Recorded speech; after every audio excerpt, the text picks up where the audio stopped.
into the meeting would be great, and let us know when you're all set. Looks like we are streaming, we live. I'm not hearing Larissa, but I'm going to. Yes, you're good to go. Sorry, I had to switch screens. Oh, no problem. Okay. Well, good afternoon, everybody. I'd like to welcome you to the Town Finance Committee meeting on June 2nd.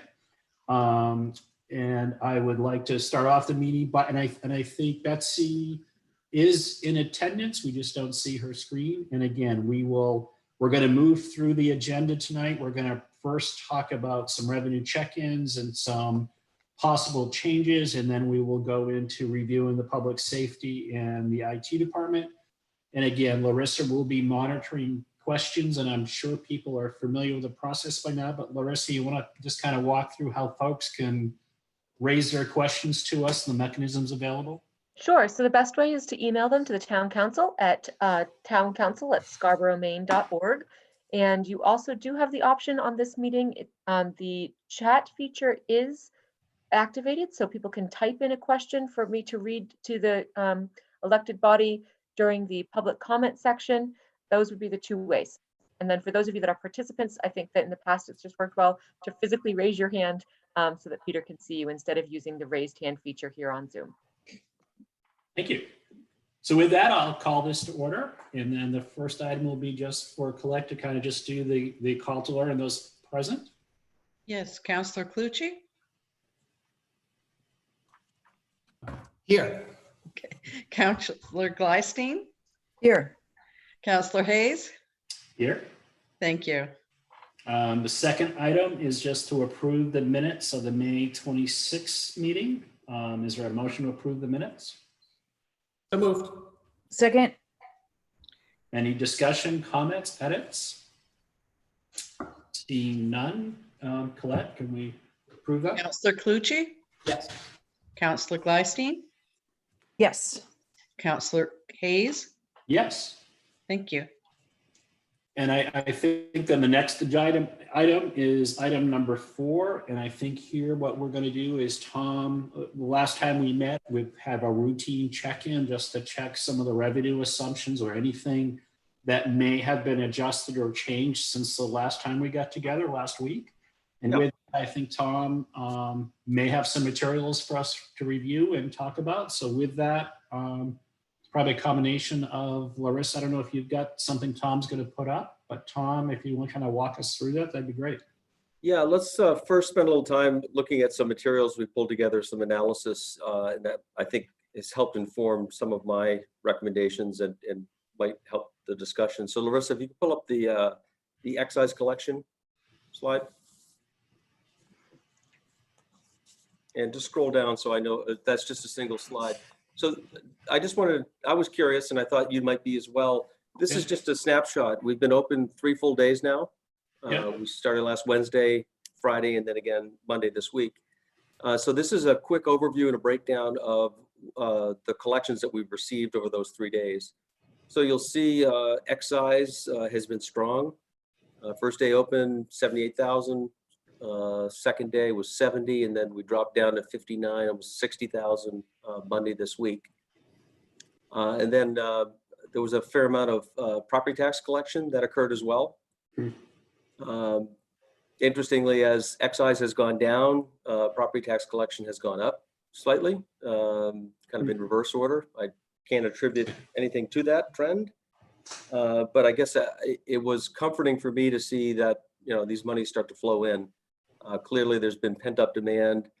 I need to give credit certainly to the excise clerks who have been working straight away these days, start to finish, with face coverings and little time for breaks, frankly. So they've done a tremendous job. Ruth, certainly pass that on. I've tried to do that personally, but please pass it on to your staff. And also, Larissa's done a terrific job of kind of being the crossing guard and the cop out front, so to speak, but intercepting folks, making sure they have all the materials so they don't wait in a line and only to find out they need something else. But in the course of those conversations, she's encouraged folks to come back, those that are elderly or don't have the time to spend in line. So there's still some demand out there. And I think though the receipts are likely to tail off. I don't think that's a great unique prediction, but I think it's going to be sustained for some period. And there's also online activity that continues during this period as well. So I took that as a bit of good news. And what that does for excise, just to kind of put in perspective, that puts us at about 86.7% collected to budget. And, or said another way, $816,000 to reach budget. And normally we'd be at 92. So we are trailing a bit, but given the fact that we're closed for 6 weeks, you know, I think that's pretty darn good, so to speak. I'm still confident that we'll make budget for FY20. And then Larissa, there's some other related excise slides. You must have another PDF. This is a little bit more of analysis.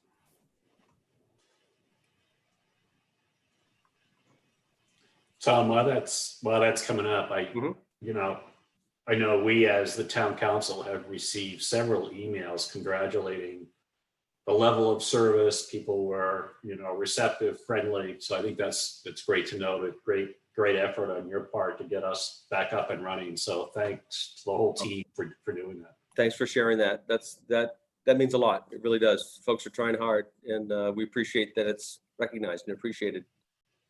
Larissa, do you or Ruth, either one of you want to just tackle what's presented here? This is just some background material that might help inform the next discussion. Yeah, yes, I can talk to that. Councillor Gleisteen had asked for some information regarding excise taxes, similar, I think, to what other communities had presented in a some kind of a meeting of sorts. And so we gathered that same similar information, but from the town of Scarborough's perspective. So it shows the revenues that we've actually collected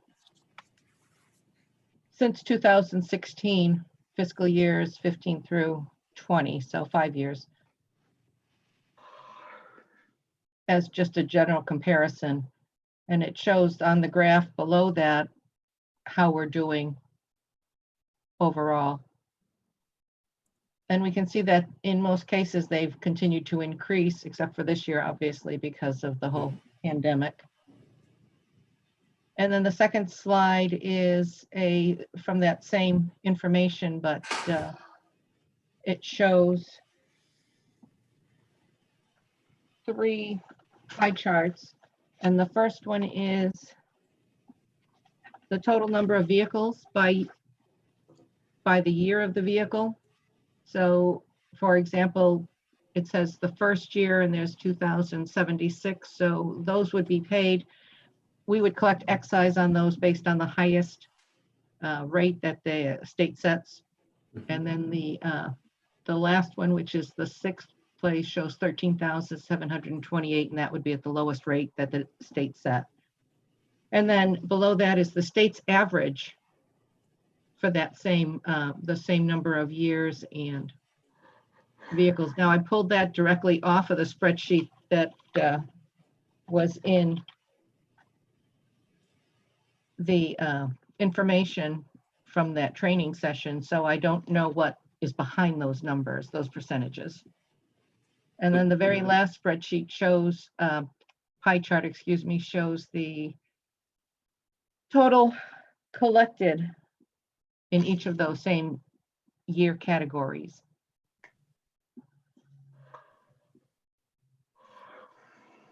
So I would just provide a couple of comments. The top 2 graphs, those are to be compared to each other in that, you know, the top graph is Scarborough specific, the middle one is state of Maine average.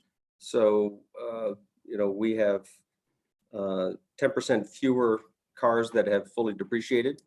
Keep in mind that, you know, these are all based on manufacturer's suggested retail price in the first instance. So they vary, but they do bottom out after the 6th year in terms of the depreciation schedule.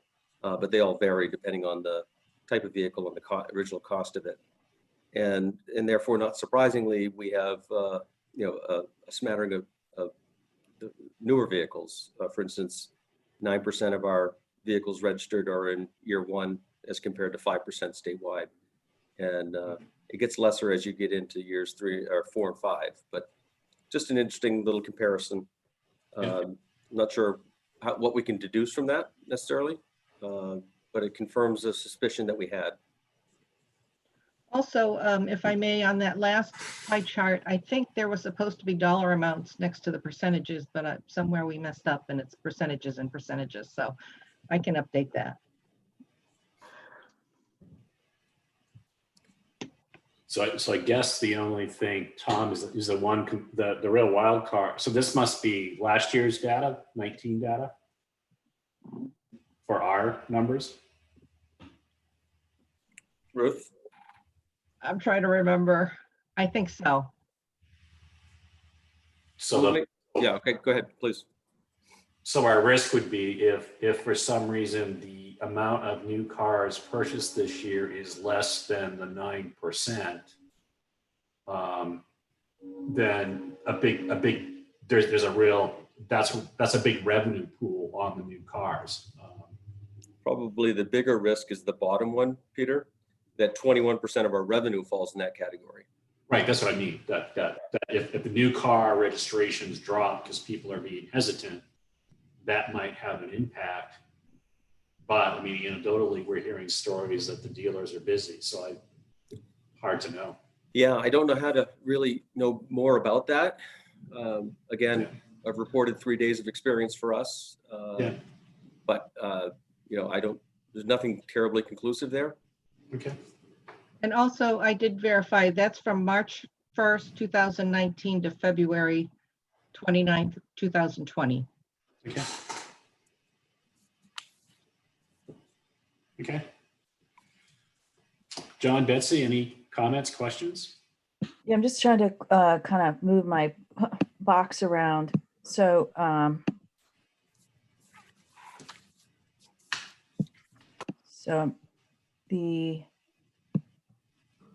so then on the bottom pie chart, that's if we go back up there to the dollar amount, does that correspond to something on the 21.3%? Does that correspond to a dollar figure that's on the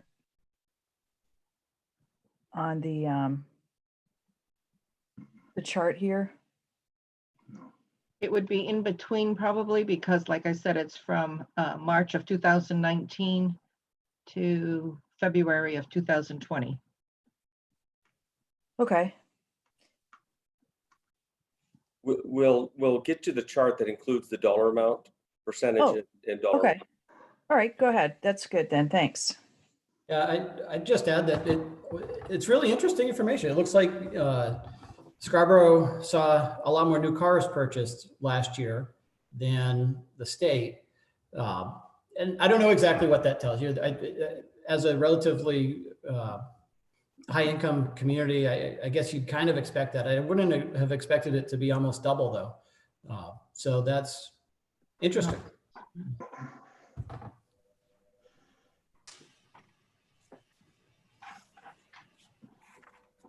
It's also interesting to see the rebound that we've hit the past 3 days. And I'll be curious to see what happens in the next 28 through the end of the month to see how much we catch back up. The governor has changed some of her directives such that the excise free period, so to speak, has been shortened considerably. So we do expect to see pace pick up and continue through this month and not delay into July. So what is the new date? I'll get the executive order for you. Larissa or Ruth, do you recall the guidance given earlier this week? If I remember correctly, it's 30 days after the municipality opens. So for Scarborough residents, that means they would have to, the ones who are behind would have to register by July 1st. So I think that one interpretation of that though would be 30 days after the municipal offices open or July 11th, whichever is later. So I think for the town of Scarborough, our residents are okay to register until July 11th, but certainly we are encouraging them to do so prior. And the final piece I would say is that we do have guidance from our auditors that receipts, even in July, will be credited back to the year that they were due. So in any event, from a budget perspective and performance perspective, those receipts, even in early 2 weeks of July, will be counted back in FY20. It still means though, Tom, you said you needed almost 900,000 to meet budget, and with 18 business days, 17 business days, you need what, about 53,000 a day to kind of get that mark? Well, I think what Larissa said is that actually July 11th is the No, the so date. guessing extra days. Yeah. Yeah, and it's 8/16 is what we need to make budget. Yeah. Okay. Thanks. Okay. So the other one, Larissa, would be the revenue sharing. Okay, so just before we get off of that, so did you say you were going to be able to put the dollar amounts on that pie chart? Or- Yes, we had it. I'm not sure what happened in the final printing. I think Ruth can do that maybe as we're talking. I don't want to put pressure on you, Ruth, but Yeah, no, that's all right. Yeah, that would probably help to have the dollar amounts at the end. sure. That was the intent. Best of intentions. Yeah, hey, pie charts in Excel, they have a mind of their own. With respect to revenue sharing, I thought I'd share a couple of things. One, I think I reported to you last week that to our great surprise, we got our May payment for revenue sharing. And it was notably higher than our May 19 payment. And it was curious to us. So I asked Ruth to reach out. And you'll see here, this is just an email back from Maine Revenue Service. In fact, the May 2020 statewide receipts were $6 million more than they were the prior year. She doesn't offer any insight as to why that is. But then, of course, down below, there's some cautionary notes that, suggesting that it'd be prudent to assume the payments beginning in July 2020 will be less than what was projected on their March 4th projection. And that's in fact what's in the budget, where we started, I should say. I would remind you that in your first reading adjustment, we've already downgraded that by 300,000. So again, just trying to share some information. And then Ruth did a little analysis, really kind of reporting historical receipts in this regard. Ruth, I'll let you just kind of speak to that. Am I on mute? No. I track the state revenue sharing, so I actually have history probably back to the late 90s anyway. And this just shows how our revenue collections have been over the past 5 years for state revenue sharing. And for the most part, they have been increasing once we got past the Great Recession. One of the items I did check was I took a look at our April and May collections for this year, and they're like 215% higher than, or 215% higher. I did look at 3 or 4 other communities because you can go online and see the other towns' collections, and it's probably the way the formula works, but they were all 215% higher than April's collections. So I thought that was kind of interesting.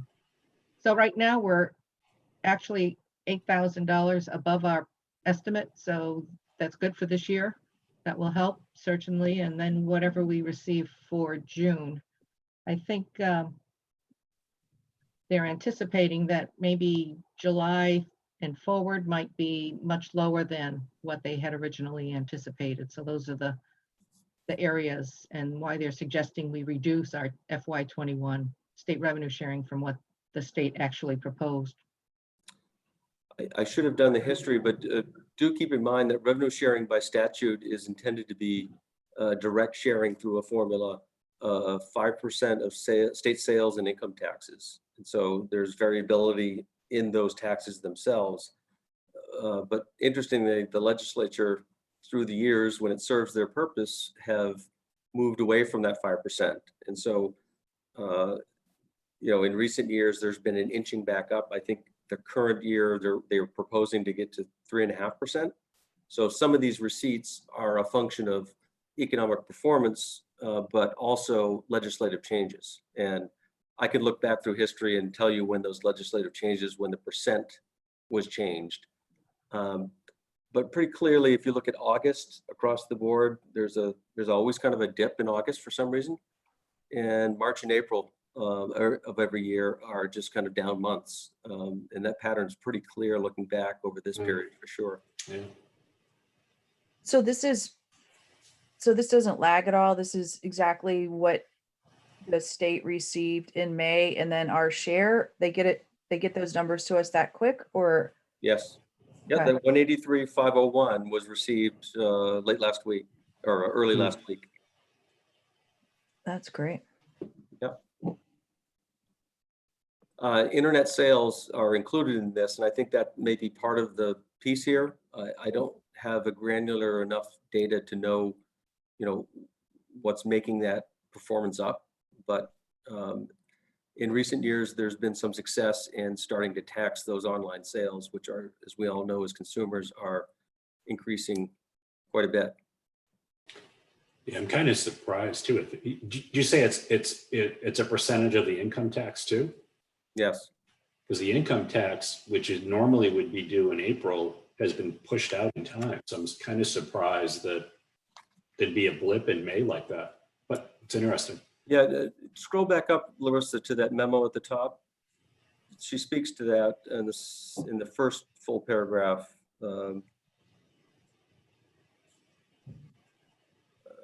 Let's see here.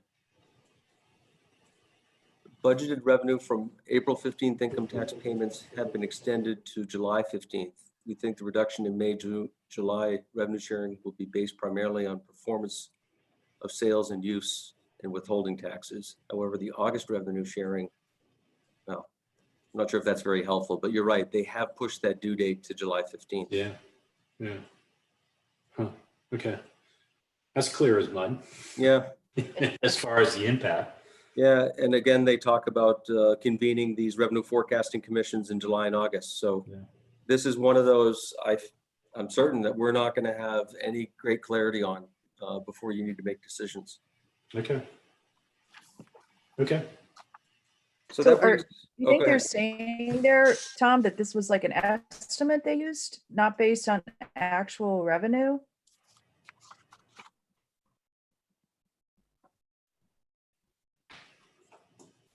It says they're gonna be down. I took that more of a prediction. I was kind of wondering if they did it based on, because when they did release revenue figures, and they did mention that there, I believe, I kept the article, but I'm not even going to try to say it because I don't have it in front of me, but I do believe it included some projections. So good for us. So if it did, that's good for I guess us. it was Oh, there's another paragraph up there. it was always my Scroll. understanding that these distributions were of actual receipts. It might be the prior years, the prior month's data, because we're getting the money the third week of the month, so they don't have all of May's information. Right. Yeah, that's what I was wondering. Thank you. So those are a couple of data points or some analysis that we've been considering as we look at revenue projections. Yeah. So Larissa, if you could go back to the revenue comparison sheet, the one that is kind of a running tally.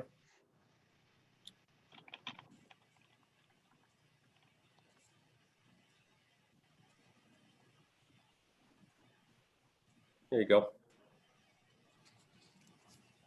So just to refresh your memory, some weeks back, we've adjusted the main revenue sharing by $300,000 downward. And though I don't think you've taken any action on it, we've been carrying a $50,000 decrease in the cellular tower lease based on my recommendation.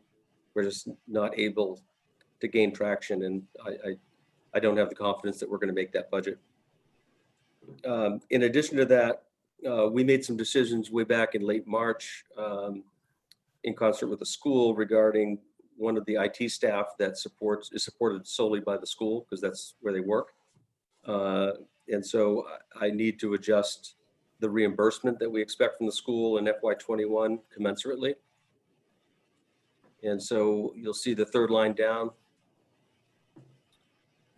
I'd recommend that we take 56,168 out of that number.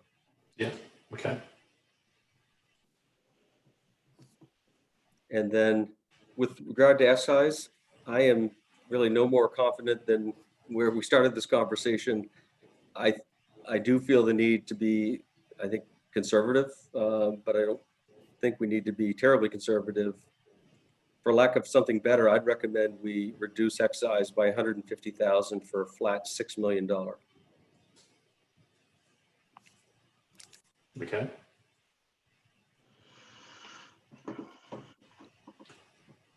And May I? I want to, that's $150,000 less than last year's budget, but it's $330,000 less than FY19's actual receipts. yeah. And Tom, how did you, and then the other thing that you talked about was, I think you made a recent decision not to do summer programming. How does that weave its way through our conversation tonight? Is that on this sheet? It is. I put it there so we wouldn't forget about it. Yeah. I've got another presentation that's probably gives you more clarity in that regard. But yes, we've made some decisions that have financial implications. The decisions we've made involve beach, summer camps, senior, at least for the summer, and Summerfest itself. And so I've got some material I'd like to share with you that include the impact of those decisions. Yeah, so if you want to go down to the bottom, and I can share this with you. I beg your pardon, this was something that was just produced a couple of hours ago. Yeah. The top portion here are adjustments that we propose to be making to the various community services lines. And this is a direct result of those decisions in terms of what programs we can run, we're going to run. So again, this reflects changes to not having summer camp this summer, not having senior programming through at least August. And we just don't see a way to effectively do that safely for that population until that time. And we may have to reconsider that when we know more later in the year. And the last one would be the Summerfest cancellation as well. As I've mentioned in the past, summer camp is a curious one in that we receive, I'll say 2/3 or maybe even 3/4 of the revenue in May, June of a year. For instance, we had 252 registrants, pre-registrants for our summer camp this summer. And so again, 2/3 or maybe 70% of which is received at the tail end of a fiscal year.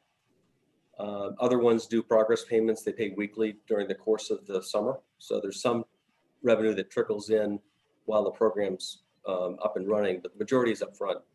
What's curious about that is, of course, that happens in 2 different fiscal years. So we have an expense in one year and the bulk of the revenue in another. So Todd and his team has been scouring through and I think very carefully dissected what the impact is. And what we're looking at here is just FY21, mind you. There are implications on FY20 as well that we need to consider. So long story short, there's expense adjustments of $298,000. And then on the revenue side, can you just scroll up, Larissa? I can't quite see the last number. Revenue adjustments of 188. And I think I predicted to you last week, perhaps, that FY21 would actually be the beneficiary of this decision, Right. whereas FY20 is the one that takes the hit.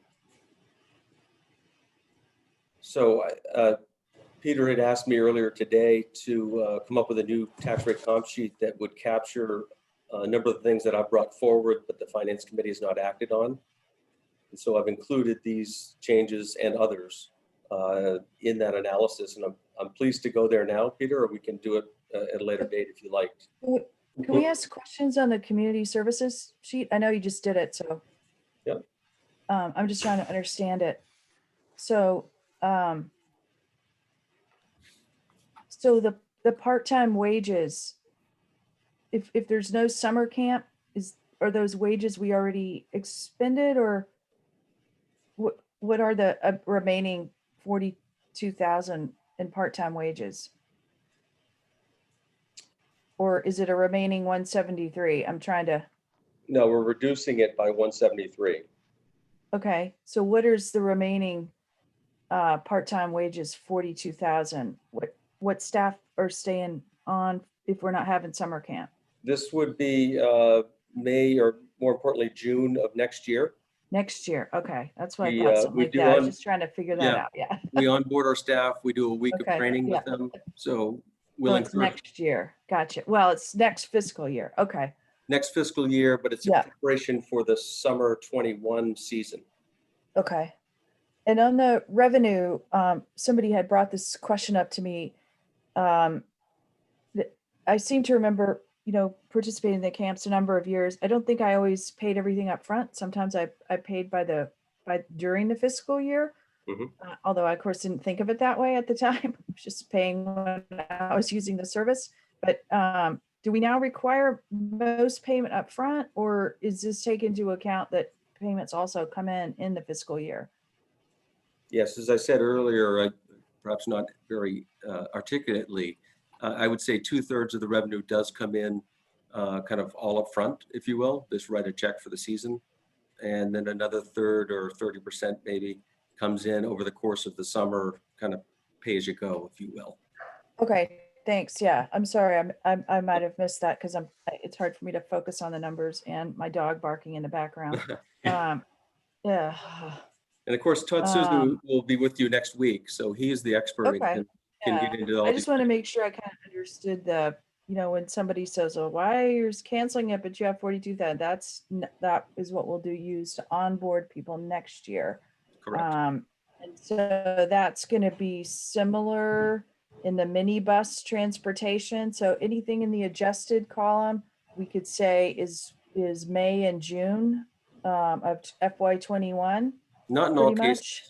Not in all No, cases. yeah, because of the senior, because we're still going to leave some in for the senior in case we can get that program going again. Okay. Correct. Okay, great. School bus drivers, minibus transportation, senior food, senior programming, will happen possibly throughout the year.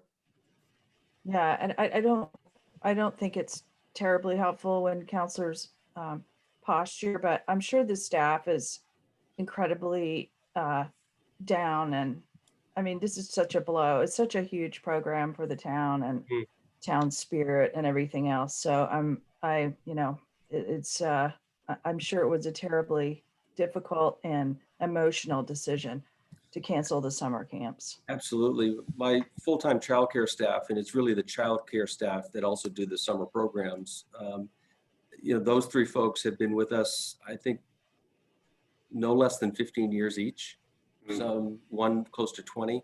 This is what they live for. And when I say that they did everything humanly possible to make this program run this summer, that's the absolute truth. And it does crush them not to be able to provide the service. And Yeah, I mean, we look at numbers on a sheet, but these are real kids and real people that that really contribute a lot to the spirit of the town. So, pass on our I will. our well wishes and thoughts for everything they've had to go through. I will. It was not for lack of will and interest, I assure you. Now, Tom, did you guys analyze what it would cost or what the operating loss might be to continue these programs in a limited capacity this year? Partly to keep people working, but also partly to start feeling our way through how we adapt. We did run a modified program, and I believe I provided that to you earlier, I think Monday morning, late in the morning. We were looking at running a 6-week program this summer rather than the traditional 8-week. And when we factored in compliance with all the guidelines, we could only service 68 kids Wow. so less kids, but more cost. And so that was running a deficit of about 30 grand. And not that we're in the business to make money, but typically the summer camp does make a little money, a little profit, so to speak, on top of the expense. But it was just so lopsided. And frankly, the thought of going through a lottery system and winnowing down from 252 kids to 68, you've got siblings, and it really gets complicated. And I'm not saying we copped out and just cancel it because it was easier. And I guess the final piece I would say is that even if we're up and running and servicing 68 kids, which is meaningful, what happens if we get one illness? Do we end up having to shutter the whole camp after all the effort put forward? So just all of those, the magnitude of all that uncertainty, and John, you're living this, I'm sure, in your business, is really, it's just a crushing blow. Yeah. Okay, Tom, maybe if you could navigate us to the next screen, and just so at this point, the tax computation sheet reflects what? It reflects what you introduced at the first read. It includes everything on your list that we talked about last meeting? Nearly everything. And I do have a sheet that tells you what I'm including here. And the adjustments we just talked about are in the sheet. Yes. Yes. Okay, great. Larissa, can you pull up that sheet? Town manager recommended budget adjustments. Maybe, hold on one second.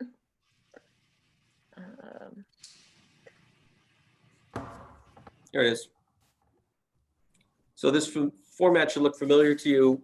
When I presented this, it had a list of recommended changes, and then it had 2 tiers beyond that. So I've kind of picked in large part, I've moved forward all the recommended changes, and then plucked a couple from the tiers, and then added in these community services pieces and revenue adjustments. So many of these hopefully will look somewhat familiar. Yeah. A couple of updates that has happened since we talked last. We got an updated number on EcoMaine tipping fees. So there's a $7,200 savings there. I've moved up union concessions. I know that's a bit presumptuous, but that's on your agenda tomorrow. I've moved up beach cleaning, so we'd only have 1 per week. I've included the community services adjusted appropriations we just looked at. Yeah. So I think, that's a quick overview of the appropriation side. And then on the revenues, you'll recognize the first 3. This is good news, bringing in $113,000 to cover our unemployment expense, the extra bid premium, and then the library carry forward. As I mentioned earlier, there's a reduction for IT reimbursement from the school with an eliminated position. I've captured the cell tower lease reduction, the excise tax number, then of course the community services revenue loss, and then 2 positives I add in, proposing to use $30,000 in beach revenues, which is something we were doing in the current year. I did not include it in my proposed budget. And then I'm pleased to report that we've had very fruitful discussions with the city of Westbrook. We have a full-time animal control officer, and they reached out to us about 2.5 weeks ago, and we've been able to come fairly quickly to terms. And so this is something that would require council approval through an interlocal agreement, but staff thinks it's a good thing to do. So that would be half the position would be covered by Westbrook. So the net result of that, if you just scroll down a couple more, Larissa, is a positive adjustment of 472. And it's that number, Peter, that the tax rate comp sheet is based on. And just appreciate that it touches 4 different numbers on that page, but the cumulative net effect is that 421 to the positive. So Tom, 2 quick questions. One, some of this material is new that wasn't in our packet. So can you just get it to us? And I think having this running totals helpful. I thought, what happened? Oh, you did, okay, I see. I was gonna ask about senior property relief. I see that on there, so that's there. Mhm. Okay. Okay. So that's what's in.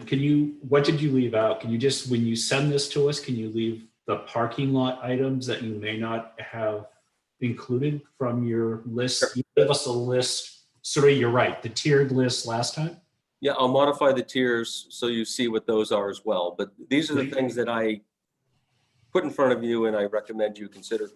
Yeah, no, I totally understand, but if you could just, if there was anything else that were on what you presented to us last time, that your choice wasn't to include them, and I totally understand that, but maybe just so we don't lose track of them. Sure. Just leave them as, deferred items or whatever, how you want to, just so we've got a tracker for them.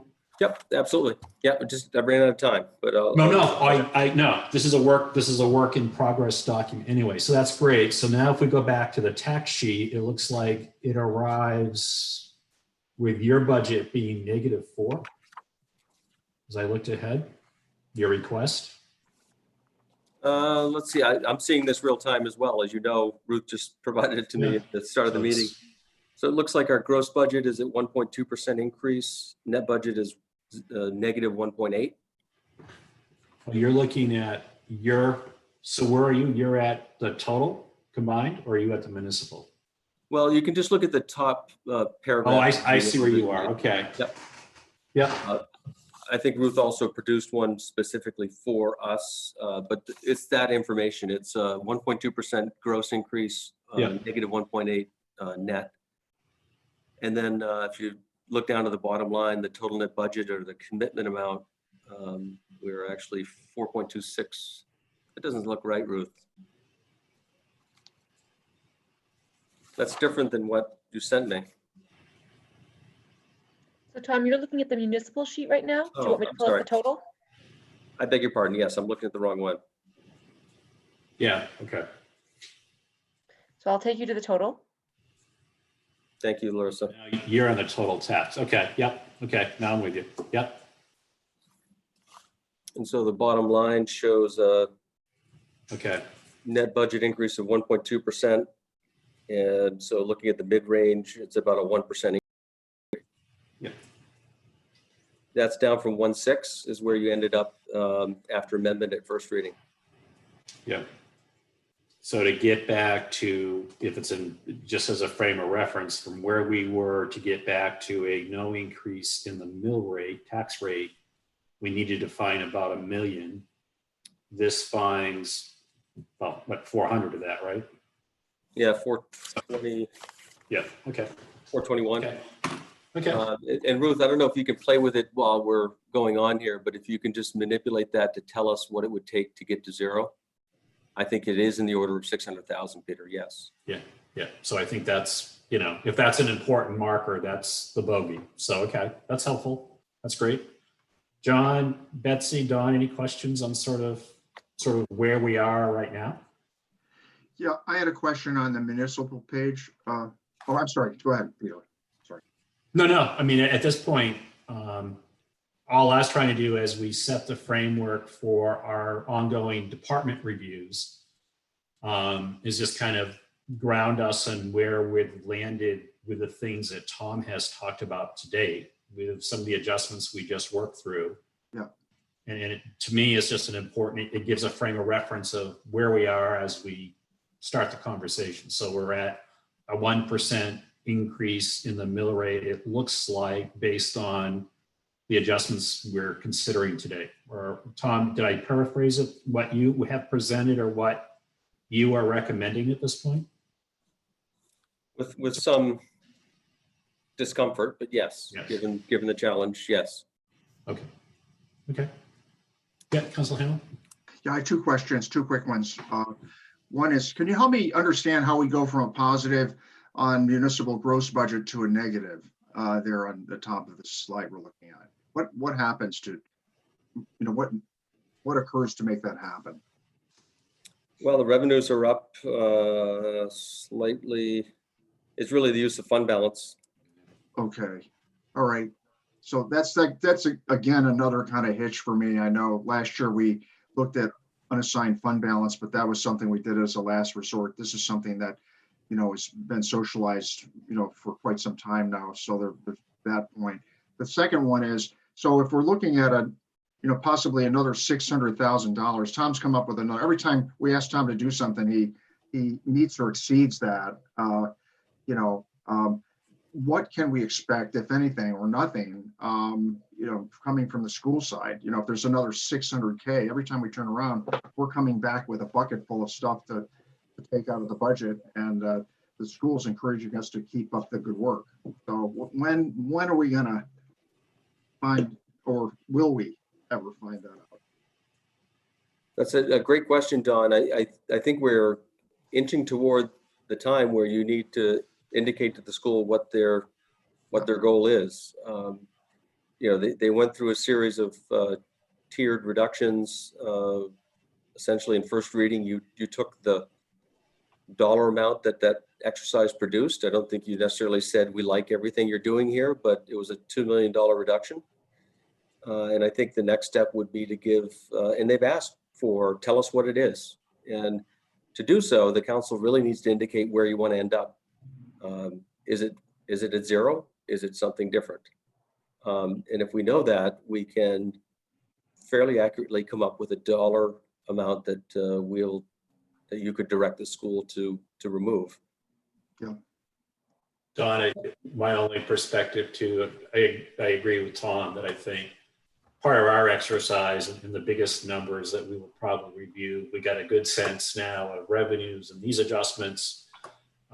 As we go through the public safety budget, there may or may not be opportunities there. I think you're absolutely right, Tom. We are approaching the time where we have to, as a full council, get to some consensus on where we are. I'm holding out hope. I don't know what they'll do. They did make a commitment to take another look at what they had in their capital budget that was appropriated items, which were approaching $700,000. So to the extent that they make some capital investment adjustments, we could be very close. I know the school finance committee had asked the leadership team to look at that. And Tom, I haven't checked back with Sarah. I don't know where that process is, but I know it was being worked on. I don't know the outcome. I believe they had a finance meeting yesterday and that was on the agenda. I don't know the outcome, but you're right. None of these numbers reflect, well, there's some modest capital adjustment made in their first 4 tiers, I believe, a couple of items, but there's still a majority. And I think you're right. It's in the order of 700,000 from appropriation. And Tom, one question for you on this now that it's up. The use of this unassigned fund balance is 730. That is part of the revenues we're not going to get from the programming in that number, netted out of that number. Well, that's what, and I gave this to you, I think April 29th. I'll admit that I don't think I didn't know, so I didn't properly consider the impact of canceling programs like we have just decided. So I need to take another look back at this, at that number. I'll also mention that in spite of our best efforts, we've continued to overspend in legal and not so much in abatements, but those two things continue to weigh us down in the current year. So I owe you a response, but I believe I've overstated that because I really wanted, and what I said at the time, and I believed, was that these were monies that I expected we were going to produce in FY20 and therefore not touch existing fund balance. Right. I don't believe I can any longer say that. I will. Okay. I will just, as an aside, I will say that I've had ongoing conversations with Kate Bolton. As you may recall, they have another $400,000 in fund balance that they've not touched, and I don't falter for it. I think her response was, "We're expecting challenges next year, and it'd be nice to have that." I'm not sure whether that, this is the year that we can afford that luxury, to be honest with you.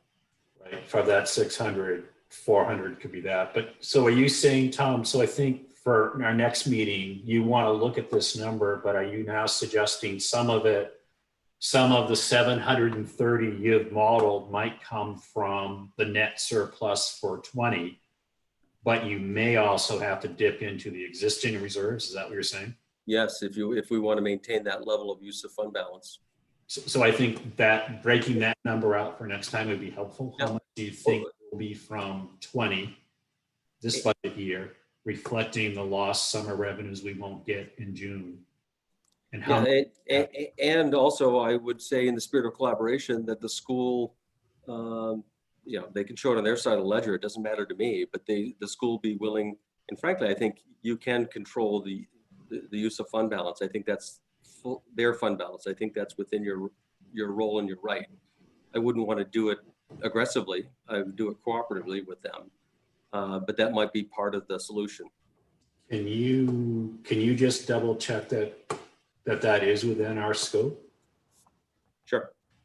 And then the only other thing as a placeholder, Tom, on that list of things that maybe we haven't considered, did you make an adjustment to the overlay for the abatements you're talking about? You talked about another 100, is that? I haven't, you see it right here on the sheet. It's still at 200. Okay. I've talked to the assessor. Ultimately, it's his call. Yeah. We put it here so we can carry a number. Frankly, given the brisk and costly abatement process that we followed over the last 24 months, I'll be shocked if there's any other big boys out there. There's a couple still pending, but I'll be surprised if there's many new. As we've talked in the past, in spite of the fact that real estate markets are changing, the values that will be considered for this budget were values as of April 1st, 2020. So I don't think we're going to see, at least in this next budget year, any great change.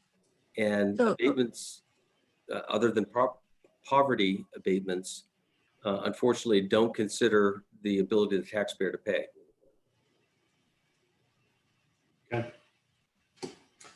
All right. Anybody? John? So the collections, if there were to be a reduction in collections, that can't come from the overlay. Is that correct? No. Overlays only purpose is to reimburse,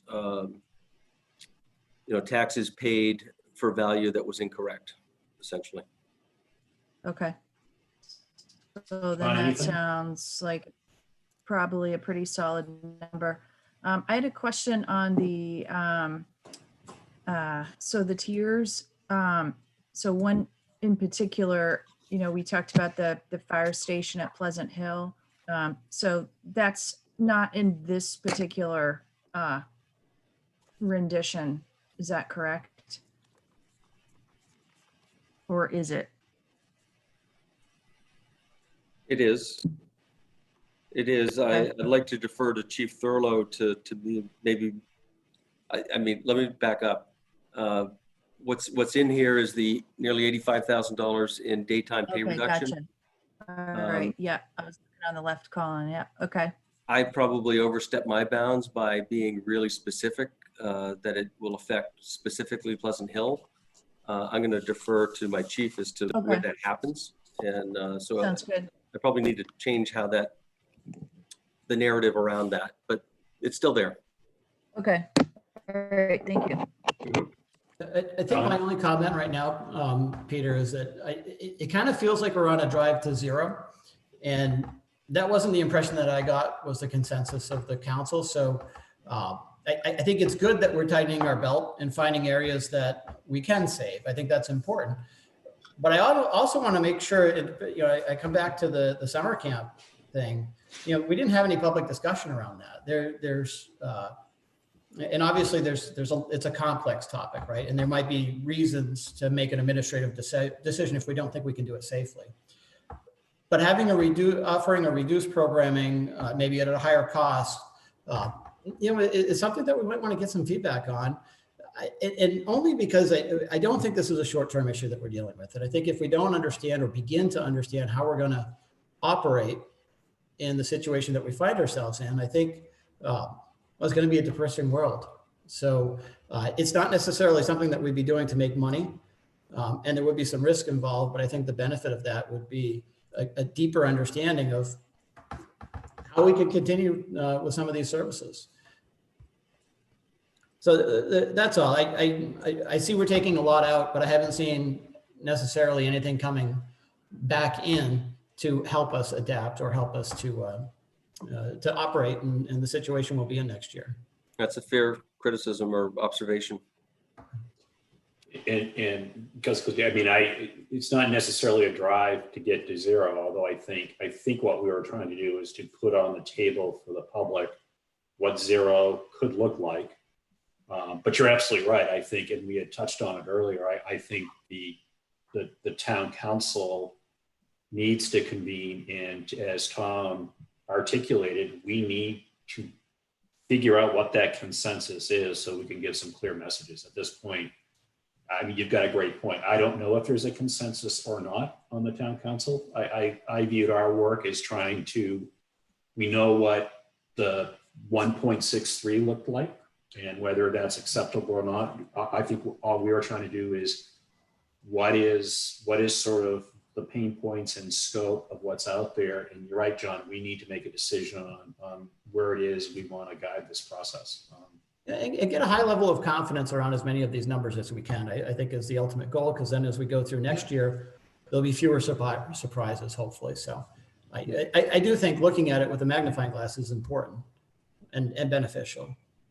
So I totally agree with you. I think that's a question for the chair and vice chair Don's on that I don't know what the format is. This is such an unusual year that I think we are approaching that point where we have to put a line in the sand on so we can give clear guidance to everybody. So it's a great point. I think we should talk to Paul leadership about what we did. Yeah, the difference this year is that the goalposts have moved twice now and maybe a third time. And so we're trying to adjust accordingly, whereas most years we have fairly clear guidance of where we want to end up. And we cover some of the same territory, but not in the same way, I guess, not with the same perspective. So I'll certainly work with Don and Paul and talk about a way for the council to come to some consensus in that regard. All right, so with that, and I know we're kind of approaching the hour, I think the second part of this conversation, Betsy and John, you guys okay with just sort of this conversation and where it, at least the picture that it paints as of now? Yeah, I'm ready to move forward. Well, yeah, I mean, I guess, Peter, maybe you can explain, this is not a normal year, but in a normal year, you go through first reading and then there's reductions that come through before second reading. What has the finance committee typically done? Have they recommended the specific cuts? Have they recommended the bottom line? Have they recommended nothing? And then you do it as a full council. So I'm kind of, if we jump right to full council, I'm wondering what the role of the finance committee is in, saying, because we're spending a lot of this detailed time and saying, even a vote or whatever, and where we think some of these categories should come down, or bottom lines or whatever. Yeah, I mean, to answer that question, I think it's a great question for us as a body and what we want to do. Historically, what we have done, and it kind of gets to Tom's point, that the council has been pretty clear when we started our work that, the mill rate needed to be, the last couple of years, it needs to be at 3%. And so we knew what the end point was, and a lot of the work that we would do, and I envision some of the same work, is we go through this process. And as you see, Tom's keeping a running list of things that we have discussed that seem to make some sense to get us, to a point. We know what the options are. In the past, what the finance committee would do, we would make a recommendation to the town council saying, these are the things that we would recommend making adjustments to end up at the end point we've talked about. then that goes to the full council and they kind of vote each one of those items sort of up and down. Either they accept them all or they make motions to adjust.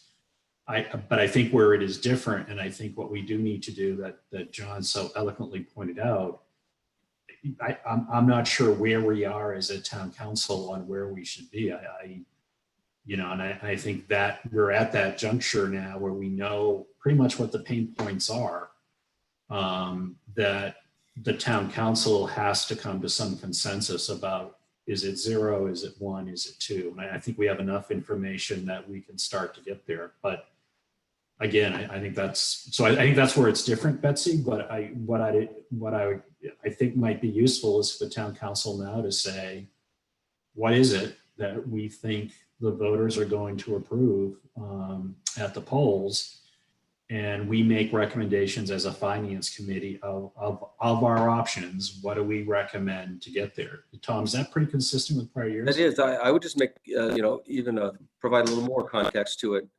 Historically, the council does provide an upfront budget goal. Typically, adjustments aren't made until second and final reading. I mean, the last year was the first time I could recall in my tenure here where the council actually took decisive action in first reading to reach that goal. And the finance committee spent the ensuing eight weeks to figure out how we're going to make that happen, kind of identifying where those cuts come from. But historically, we start the process, we go through the process, and there's really a finance committee recommendation at second reading to reach the council goal. So this process this year is so totally different, that we have identified cuts and the council's accepted those cuts at first reading, and we continue that conversation. And presumably you'll have a list probably not too different from what I gave you tonight, and maybe some additional school items as your recommendation at second reading. So we have a public hearing on Wednesday, tomorrow. In this kind of odd year, is this an opportunity to get a sense from the council of where they are on the bottom line? Or, because we don't have a meeting for another 2 weeks, and then that's the second read. So I'm just trying to figure out how we definitively get to the bottom line on the second read. How do we get that goal? Because right now we have a model, we have a 2% first read, we have a model 0%. Your point's well taken. To me, Tom, we don't even exactly know what we're recommending right now because we don't have a goal. Correct. I would say that the public hearing is not the opportunity for the council. That's your opportunity to hear what the public has to say, and presumably. Yeah, I meant after the public spoke, not before, after. Yeah, Betsy, I agree with Tom. I think tomorrow the public hearing, we'll listen to comment. We'll probably form our own opinions about what we think we heard, what we think the community is feeling and wanting. Then I would suggest that, Paul and Don think about, do we do a workshop as soon as we can to be able to vet all the emails that we've had, all the public comment we're going to get. Can we get to a clear consensus on where we are? And you're right. I think if we did that in the next week or two, that would be extremely helpful. So I think the finance committee at this point, I think John's absolutely right. People have to be very articulate about where they think they are, and then that will make our job easier. And again, the process that's always been is we will bring a list of recommendations at the second read, and usually we have had counselor comments along the way as we develop that, just like this is public. That's sort of how we've done it. Certainly open to changing that process. And I think after tonight's conversation with public safety, which is the lion's share of sort of the big piece of the budget, then I think we kind of know where at least Tom has positioned the town side. If I could, I should have made this comment earlier. From my perspective, the list of things that I put in front of you this evening, I feel as though the town has done its part. I will certainly provide you the additional work for your consideration, but from here on out, it's going to be hard to have my recommendation come with these. Say that again, that last part, Tom? I brought things to you with my recommendation. Yeah. From here on out, that recommendation is going to be harder to come by, and that's not a threat or anything. I just No, want to be right. clear of the effort we've put forward and how I feel going forward from here. Yeah, okay, great. Okay, everybody good? John, Betsy? Okay, but I think that the second part of the agenda is to do the review of the public safety budget. And Tom, I'm sure you'll have the chiefs on. Not sure if they're going to do a mini presentation or whether it's just kind of a question and answer type thing. No, we did supply you with a couple of materials from Yeah. the fire department, the replacement program again, and the staffing plan. Yeah. I don't think our expectation is that we go through that. These are kind of Okay. background documents. Yeah. Chief Nurlo is here.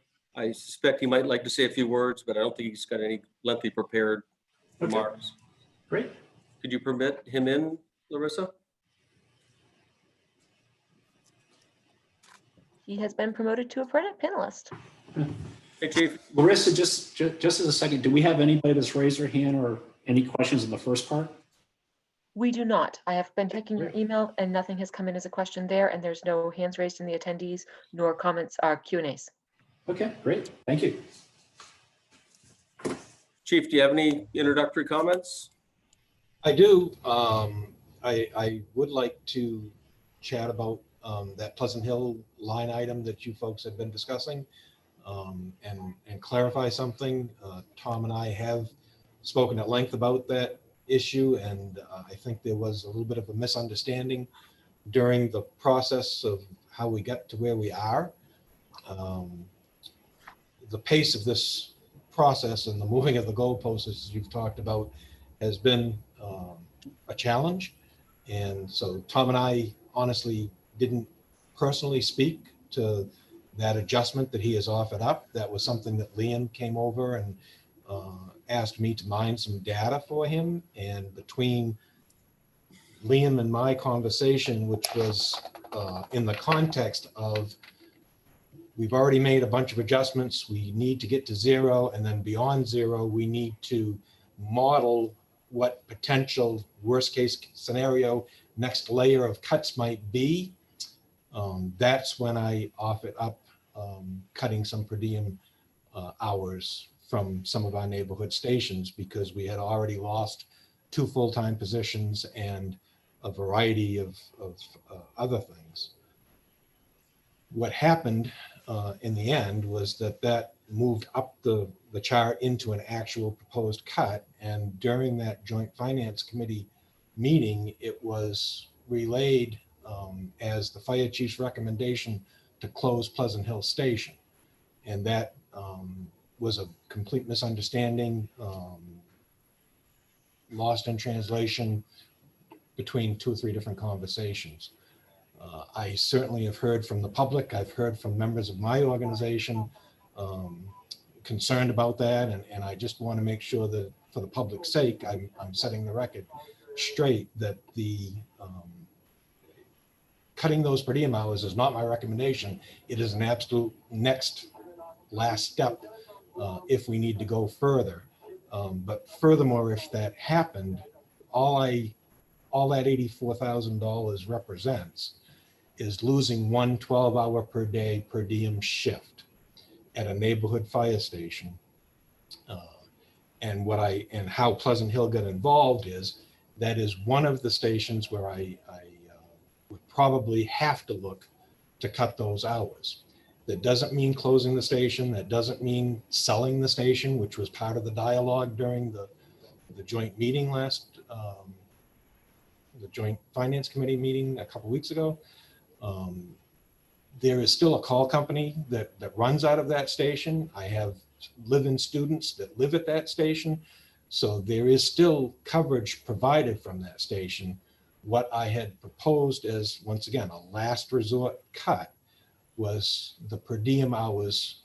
We have one 12-hour position from 6 in the morning to 6 at night, which if you had read my staffing plan, you would understand that is intended for those daytime hours when the call members are at their regular full-time jobs and we oftentimes don't have anybody that can respond to the station and take the truck. So this day firefighter, the per diem program that we established back in the 80s and which has served to keep cost of fire protection down for years, is really predicated on the fact that every neighborhood has a fire station. And my belief has always been that the person that's having the heart attack next to Pleasant Hill Station deserves the same type of response as the person that lives next door to the public safety building here. When minutes count and you need an AED, and we've got documented saves of a 12-year-old boy right around the corner from the station at Pleasant Hill, I think you deserve that 24-hour coverage. And that's why those positions are there. I guess I'll leave it at that. I hope that that helps clarify where that is. There are other adjustments that I think we should talk about, and I'm happy to do that when we get into the detail before we consider cutting those per diem hours, because if I have to, that is a last resort in my mind. I guess the other couple of things, just introductory, I do want to make sure that the public also understands that some of the things that we're doing have consequences. And I just want to cite a couple of examples. One of them is the vehicle maintenance. I'm down 40% of my operating engines. We have 7 pumpers, including the spare, and I've got 3 of those out of service right now. One of them's at a warranty, getting some warranty paint work done so that we don't have to incur those costs in future years. One of them is at an outside vendor because it has an expensive repair that we couldn't handle at Public Works because of the reduced staffing down there. The fire mechanic is only working half time. And the third truck is just because, once again, due to the work share program where we're working half time, there isn't enough time in the week to get everything done. So there are real consequences to doing that. And part of that is that those jobs that we're outsourcing to other vendors are costing us significantly more to get done. So it's one of those,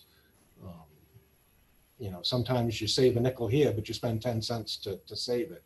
And I just want the council and the public to understand that every one of these decisions that we make have consequences.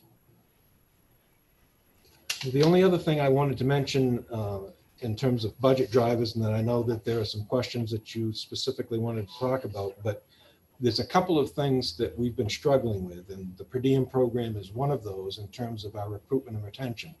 I've talked a lot about the difficulty in recruiting call members, but we're really over the last few years struggling to even recruit full-time and per diem members.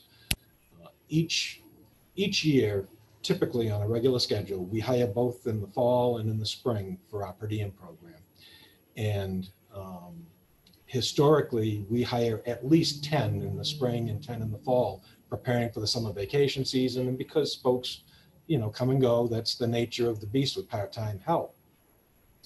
This past recruitment, when we just did our summer hiring for per diems, I only was able to hire 5 people, less than half of what I need because the candidate pool just isn't there. And what that has done as our program has expanded since the 80s and become such an integral part of what we're doing is we're not able to fill some of those shifts with part-time personnel. And then I have a contractual obligation where I have to offer some of those shifts to full-time employees at their overtime rate. Part of that increases the average hourly cost of those per diem shifts. And one of the line items that Peter asked about, and I'll explain in a second, is why one of our budget lines is higher than the cost of living increased. And that's why we're just struggling to recruit, and those costs are going up because we have to have full-timers cover some of those shifts. One of the other budget drivers is almost $30,000 in additional health insurance costs on one line. And that's driven by some of these per diem part-timers who are limited to the number of hours they're working to 36 a week. But once you average over 30 hours because of the ACA regulations, we have to provide them health care. And once again, because I can't recruit enough per diems, the per diems that I've got are in some cases working a steady 36 or more hours a week, which at the end of the year when HR runs their reports, we find that we need to offer them the healthcare to meet the federal regulations. So once again, all of these things come together into kind of the perfect storm. I think that, I know we're running late and I don't want to tie up the airwaves here, so I guess do you want me to respond to Peter's specific questions? Or are there other questions that folks want to ask? How do you want to proceed, Mr. Chairman? Yeah, John. That was actually really helpful with the explanation around Pleasant Hill, because I was more under the impression that it was closing the station. It was really just eliminating a per diem position. So that helps me understand that a lot more. I guess I have two questions on two different sides. If we were to look towards eliminating a station, can you speak to some of the impacts? You hit on some of them, but are there other impacts on homeowners insurance for our residents or other things like that that we would probably want to contemplate or think about? Then the other question has to do with the staffing struggle that you seem to be going through. And I noticed that when you compare Scarborough to other communities, it looks like they have a larger full-time workforce than we do. Is your strategy to try to move in that direction? Or if you could just speak to that a little bit. Sure. Let me make sure that I understand the context of your first question though, Counselor. Are you asking if we actually closed the station, what the impact would be? Some of the impacts, yeah. Yeah. So absolutely, if we closed that station and sold the property and eliminated that truck, that is part of what we call the ISO rating of the town. The Insurance Services Organization is like they come in and they rate every fire department in the United States. And that is a process. It's a very vigorous process that we've been through a number of times. They do it on every 5 years or so. And it grades the community on a 100-point scale on all kinds of different things. The water supply, the number of personnel that you've got, the number of stations, where the stations are located, the apparatus you have, your ability to fight fires with target buildings throughout the community and the square footages. And there's hundreds of items that go into this complex formula. And it's a months long process to generate the data and go through the evaluation process. Our folks actually have to go out into the rural part of town and flow a certain amount of water from dry hydrants and ponds and be able to prove that we have the capabilities to deliver a certain gallons per minute to meet these standards. And I'm frankly extremely proud of the fact that our department has improved our rating over the years to the point where we are an ISO 3 community, and the scale goes from 1 to 10, with 1 being the best. The only ones, there's only a handful of ones in the country, and they're all career, totally career departments in big urban cities where they have hydrant systems throughout the entire community. South Portland, I believe, is still the only Class 1 department in the state of Maine, and there's a very small number of them nationwide. For the town of Scarborough, with our geography and the 50% of our town essentially not having a water supply, for us to be a Class 3 town-wide is a huge and important accomplishment. And the lower your score in that ISO scale represents a decrease in the fire insurance premiums that both commercial and homeowners pay on their policies. The rationale is the better equipped the fire department is, the less likely you're going to suffer a loss on your fire insurance. So that's kind of the biggest piece. Just on that, what's the relationship? I mean, if we go down a rating, how much does it impact the premium? Is it 1 or 2%? Is it? Yeah, that's one of those things that it's terribly difficult to get. Some of the insurance companies are big enough that they don't necessarily use those scales. They rate their policies themselves based on their own experience. A lot of them still use the scale. And to get anybody to tell you that, you know, it equates to this percentage, my predecessor at one time had a document and had done some homework and was adamant that it was 5% of scale, 5% of score. I can't point to anything. What was it? What? It was 5% per grade. for every one. Yeah, was back 25, 30 years ago. Whether that still holds true or not, I honestly can't tell you. Yeah, so I guess my questions, and I tried to put some questions down just as talking points. I sent them around today so people saw them.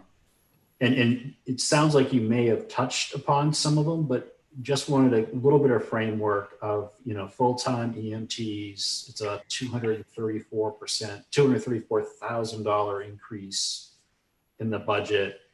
There's $53,000 in daytime pay, which sounds like it might be related to what you just talked about. Is that? And then the third is, and this was in fire suppression, that there was a $65,000 or a 50% increase in healthcare, which you may have answered.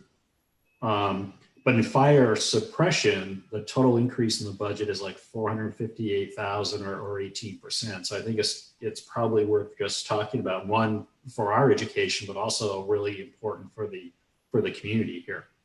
Absolutely.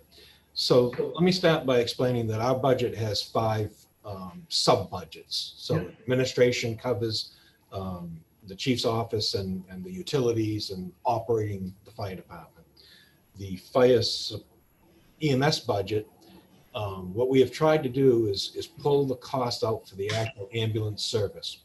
So in the EMS budget, I carry the cost of the 2 full-time employees on each of the 2 staffed ambulances that we have, as well as the EMS deputy and their associated cost and the cost of maintaining the ambulances. The whole idea is to try to isolate those so that we can understand what the cost of providing EMS service is. The fire suppression budget essentially takes care of all the other costs for all the fire suppression personnel. So the entire daytime firefighter per diem program is in there, the deputy fire chief of operations. And what we have done is our supervisory folks, we have an on-duty captain that runs the on-duty crews each day. And now we have 2 lieutenants, one at Oak Hill, which is the new position that was created last fiscal year, and a lieutenant at the other full-time station down at Dunston. So that's why the suppression budget looks that much bigger. Those supervisory positions and the folks that are on the fire apparatus instead of the ambulances are carried in the fire suppression budget. Then there's 2 smaller sub-budgets. The EMA budget takes care of the emergency management activities, and the fire prevention budget separates those costs out. With that understanding of the 5 sub-budgets, the one thing that stands out, and the reason for your question, Peter, is why is there such a big increase in the fire suppression budget this year? And that starts from the decision last year. The previous council approved 4 new lieutenant's position for when we moved into the new public safety building. And I was able, and it's well documented in the staffing plan that Tom sent out to you folks. Those positions didn't start until June, just now. We actually, this past weekend, they took effect. And so in FY21, 11 months of those positions was reflected in my original budget request. That's a new supervisory position, and the employees that filled those positions were formerly they were carried in the EMS budget. They were on ambulances providing paramedic level ambulance service.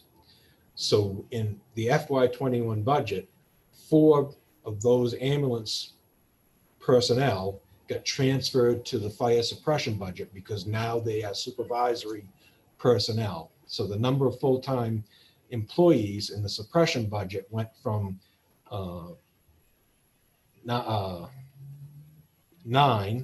So I had 4 lieutenants, 4 captains, and the deputy chief, to 11, we added 4 new lieutenants to the fire suppression budget. There was an offsetting reduction in the EMS budget because instead of those senior paramedics that were on ambulances, now we're replacing them with lower license leveled, entry level EMS personnel to backfill them.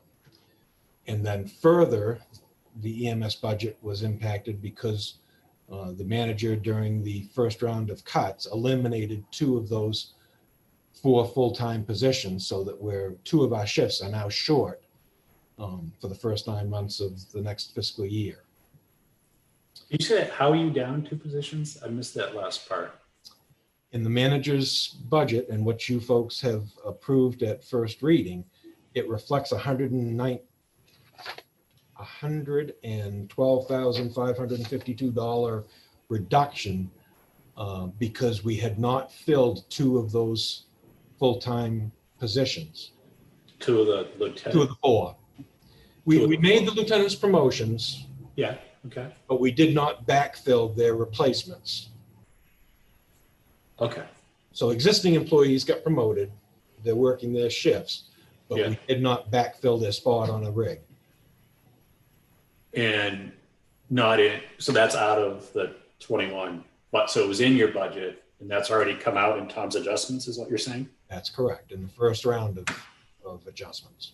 Okay, so the numbers okay, all right.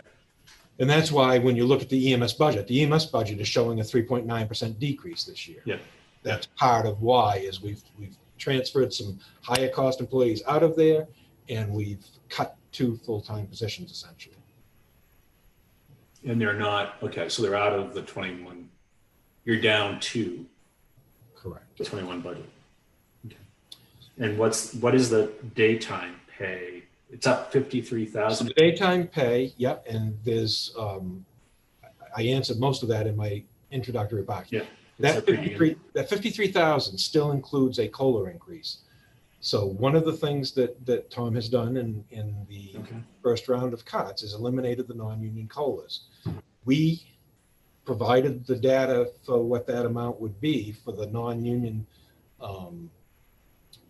per diems, including the per diem firefighters and the non-union staff here. But that number hasn't been reflected yet because it was also tied with the union concessions that we're trying to negotiate. So that's another topic that I wanted to bring up. Our union, the fire union, was the first one to come to the table and said, these are trying times and we understand that we need to do our share to help. And as I know you folks all know, but for the public's edification, we had started negotiating a new 3-year contract with our union. We started and had a couple of different sessions, and then as the pandemic became apparent and the financial implications of it, our union was the first one to come to the door and say, we would like to propose a 1-year agreement, and you know, it's negotiation, so I'm not going to get into the details of what they are, but I think the point I wanted to make, particularly for the public, is the fact that our full-time union career personnel are the only ones in the town that have come to work every day and are still working their 42-hour work week. And during that work week, over the last 3 months, we have literally dozens of positively confirmed patients that we have transported to the hospital. So after they get done their 24-hour shift, they're going home and potentially exposing their loved ones, their elderly parents, and their children to these. And I guess I'm just saying that there are some other cuts that we can make, and the union is willing to make, that are still in my budget that we haven't accounted for yet. Yet we're talking about potentially cutting per diem hours and closing essentially a station in terms of the per diem coverage there. So I think there are some other priorities that we can work with, and there's some adjustments that we might be able to make, but we need to come up with some kind of an agreement with the union. And I certainly am hoping that we can work through those issues. So Peter, this is Betsy. I'm sorry, I can't really raise my hand since I have no camera today, but thank you for all that information. It's quite helpful. And I'm not sure that this question makes sense, but the initial budget, Tom's initial budget before the world changed, the fire department increase was 7.3%, and then it's gone down since the first read. So Tom, what was the percentage increase for this department as of the first read?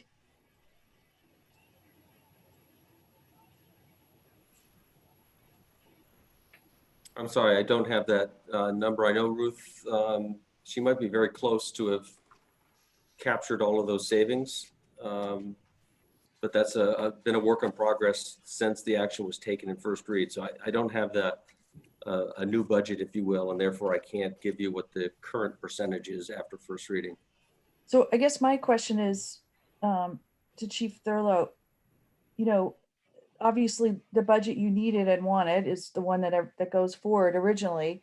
But what is the, for you to be able to provide, what you feel is the most essential service, regardless of how it gets there, because it sounds like it's really complicated between per diem, and sometimes you have to pay them benefits and sometimes you don't. And you had worked on giving promotion. I mean, any department is so complex. I mean, do you have a thought of a bottom line of what you can provide, what you feel we need to get by this year? Or are you still kind of working, is it still a moving target for you as well?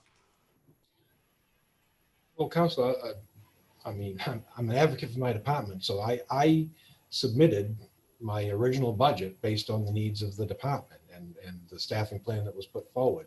I recognize why Tom made the decisions that he did. I understand that it is easier to eliminate a position when there's nobody sitting in that seat. And when that decision was made back in March, we were looking at filling positions in June. We hadn't been through the rest of our hiring process. And fortunately, we hadn't made a job offer to 2 people. So instead of having to fire somebody, if indeed this is where we need to be, that was a choice that was made. And I understand it. It certainly, I think if you read through that staffing plan, I have spent my career trying to educate this council and councils for the past 20 years as I've been here on exactly what the challenges is in a growing community like Scarborough. Our community has grown exponentially. Our calls for service have grown exponentially. And historically, the councils over a period of years have allowed our career staff to grow. And it has worked very well. It's been a slow process, but it's got us to a point where we are serving the needs. I don't want anybody in the public to think that we're not meeting their needs, but we're doing it in a combination department. We've still got a call force. We've got a very large per diem program that we're trying to keep together as long as we could, because it does provide some savings. But it's a challenge, and things are going to continue to evolve as our department continues to grow and our community continues to grow. Just the growth in the Scarborough Downs project alone, you've seen the numbers, and we know what's coming. Right. No, I think you've done, a really good job at laying that out. I'm just, it gets a little challenging to put together all the numbers. So, but yeah, I definitely, think in terms of understanding what we need, to provide the level of service we are in a normal year. I think you've done a great job in that. I'm just trying to put together, since this isn't a normal year, where we need to be. So that's kind of what was driving my question, but thanks for the information, because it's quite helpful. I'd just like to say I would love to find the time to have a very thoughtful, detailed conversation around the staffing and the very concerted effort the chief and his staff have put together to move to a full-time professional staff. I think he lays out and makes a very compelling argument, and it does take a sustained effort over, frankly, decades to move in that direction completely. there's one chart in particular, we don't need to look at it now, but I encourage you to look back on page 11 of the staffing plan. That was the comparison with similar departments. And I think Councillor Clucci was perhaps looking at that when he asked his question earlier. Quite notably, if you look at the full-time staff comparatively, we are incredibly low. The thing that catches my attention is the total number of stations we have, and more importantly, the fact that we staff them. And that commitment, though I don't question the rationale for it, but I think there's cost associated with those sorts of decisions. And so we find ourselves dipping our toe into this water maybe once a year through budget, when it really deserves probably a couple of meetings to understand it and to really have a deep appreciation for what we're doing and why we're doing it. Yeah, and I guess, you know, Chief Fairley, you know, I understand your frustrations, but I tell you, this isn't a pleasant experience for any of us. I mean, every decision has consequences. I mean, if you have seen some of the emails we're getting around what it might mean for the teacher side of 25 positions or so, these are uncertain times, really different times. Appreciate the union stepping forward. The only other question I had, just as I went down through it on the healthcare piece, because I mean, I think, Tom, now full-time healthcare it's worth about what, $25,000, $26,000 by the time for family coverage for us.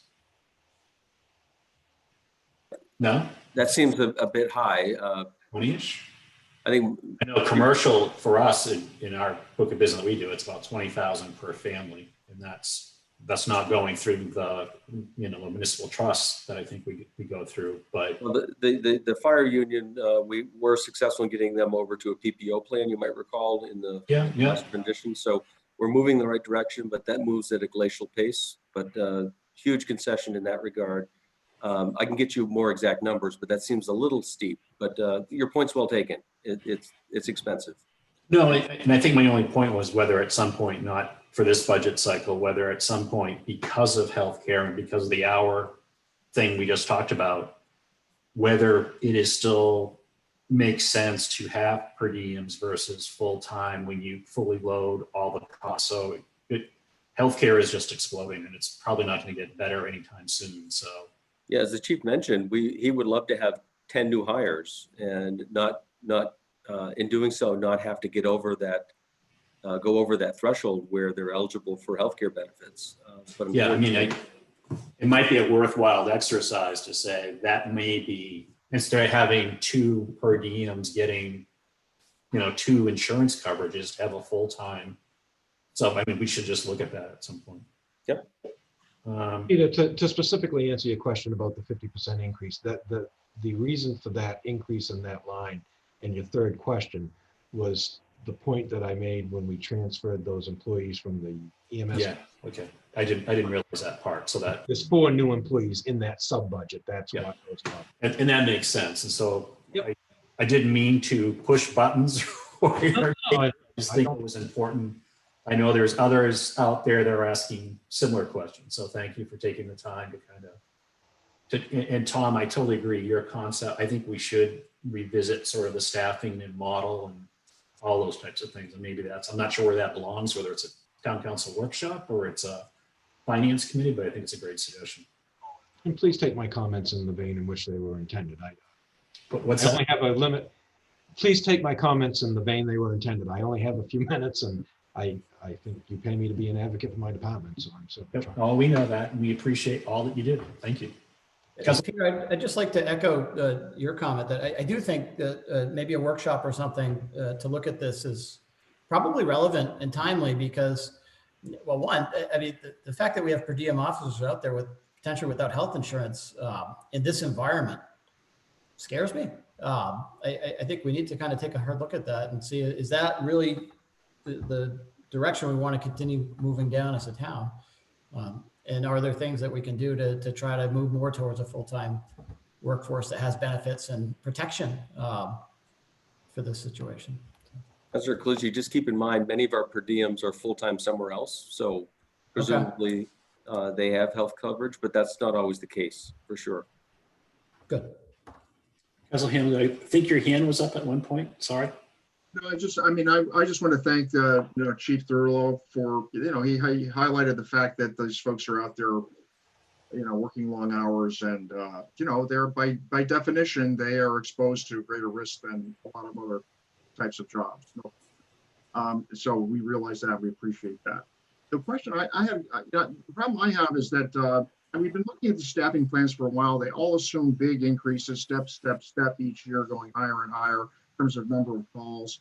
I think I asked in the last meeting, Chief, for example, what actually is our usage? What's our capacity in terms of equipment or utilization? How many ladder trucks do we really need? How often do they go out? How often do they, so there are things like that that I'd like to see. In this environment, we really don't know if if your original staffing plans are, have they been revisited and validated? So, and that's not a fair question for you to ask, on the spot, but it does seem to me that we're going to really have to look at that. And you've raised the issues yourself about trying to find per diem versus, full-time staffers. But I'd go back to, I've heard some folks saying we don't really know, we really don't know what the ambulance calls are going to be. We really don't know what the fire calls would be. So, and I think you're putting a lot of additional resources into prevention and suppression. That by definition is going to mean the emergency calls, the actual firefighting that we do, there's got to be some offset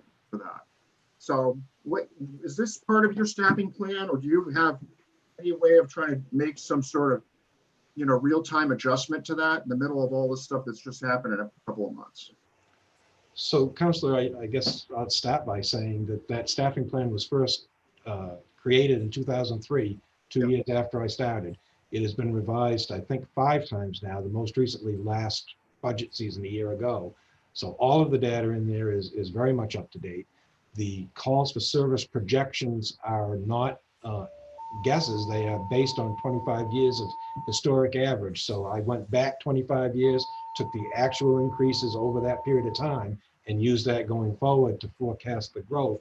It also does not include the growth that we know is coming or any factor to increase outside of the historical look back to count for the upcoming growth in Scarborough Downs or any of the other development that we know is coming. None of that's factored in to be extremely conservative in those numbers. So I'm quite confident all of that stuff is very much in line. In terms of the COVID and what's happened, yes, we did over an 8-week period see a decrease of about 36% in our EMS transports. That isn't because folks weren't sick. There was a lot of fear about going to the hospital, period. And I can tell you that has reversed dramatically over the last week and a half. We've had days where we have, our average is somewhere around 10 or 11 calls a day. We've had multiple days where we have transported almost 25 calls per day. So summer's here, traffic is back, people are less in fear of going to the hospital. My dad's in the hospital. The in-house admissions, they're almost back to the glory days of being maxed out. So things have certainly come around, and I do not see our calls for service going backwards by any means. Fair So enough. Peter, I'm sorry, go ahead. Yeah, the only thing I say is that it's really hard to plan. My conventional wisdom suggests just straight lining from what's been done in the past may not be the answer, but I realize it's hard to make hard and fast conclusions based upon where we are in a month or two post-COVID experience. But this is something we're going to have to address full time, and making big commitments in terms of additional funding or going the other way, making big decisions in terms of reductions. It's going to be tough, but we're going to be relying on you to help us with that. Continue to validate that. Thank you. So Peter, I just had Yeah. one more quick question. So Sure. we said that certain per diem employees, we end up later offering them insurance. So, and sometimes they have jobs somewhere else. So do they turn down the insurance if they have it? I mean, how many are we talking about, like this past year, that we weren't anticipating, I guess, offering insurance that we offered, that we were required to offer insurance to, and how many took it? I can tell you that there were 3 new per diem employees this year that we ended up having to provide insurance for, to the tune of about $27,500. I haven't right in front of me got the total number. I'm thinking it's in the 8 to 10 range of total part-time employees that are receiving some kind of health benefit. And my understanding of the federal regulation is that we have to provide the same level of coverage as we do to a full-time employee. So if the part-time employee does not have any other health insurance coverage, they get the same benefit as a full-time employee does.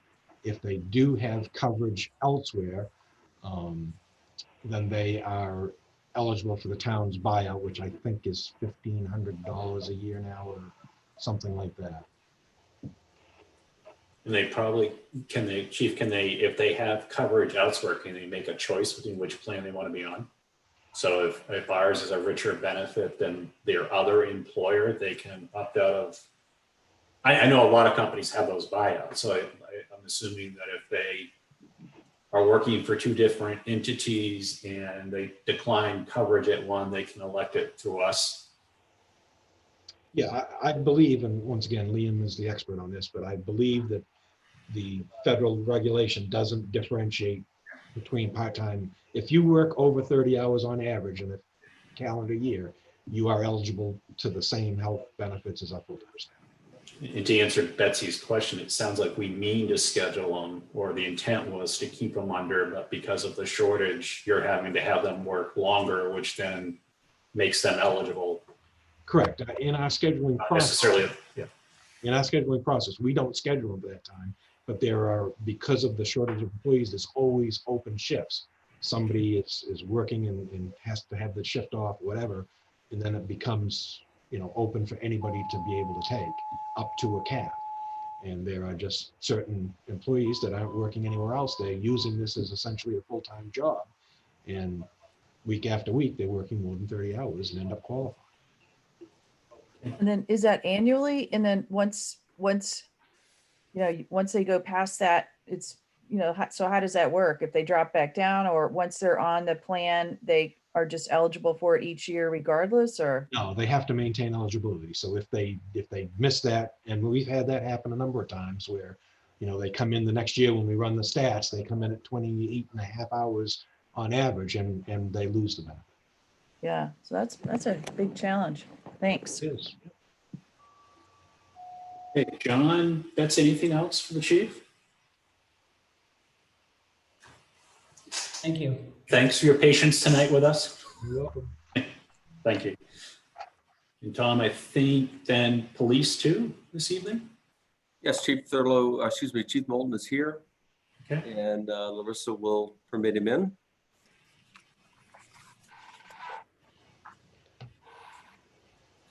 While the chief's coming in, just so you appreciate, I got an email from Chief Moulton at 2:52 this morning.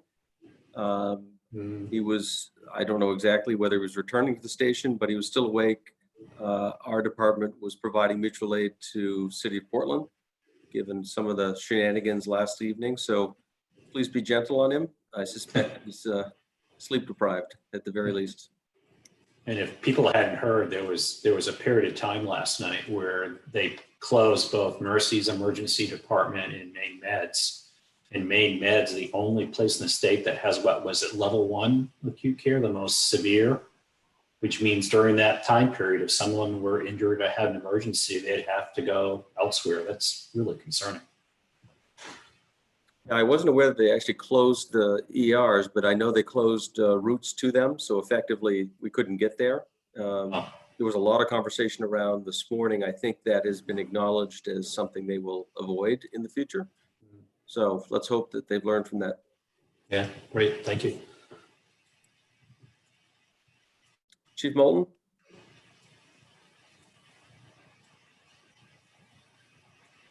Robbie? There you are. He's awake. Well, you clean up pretty good. No audio, Robbie. We can't hear you.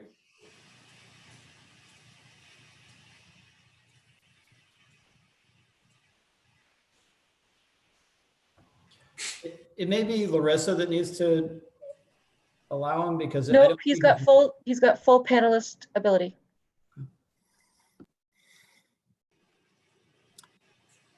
Robbie, maybe you can jump up to your desktop.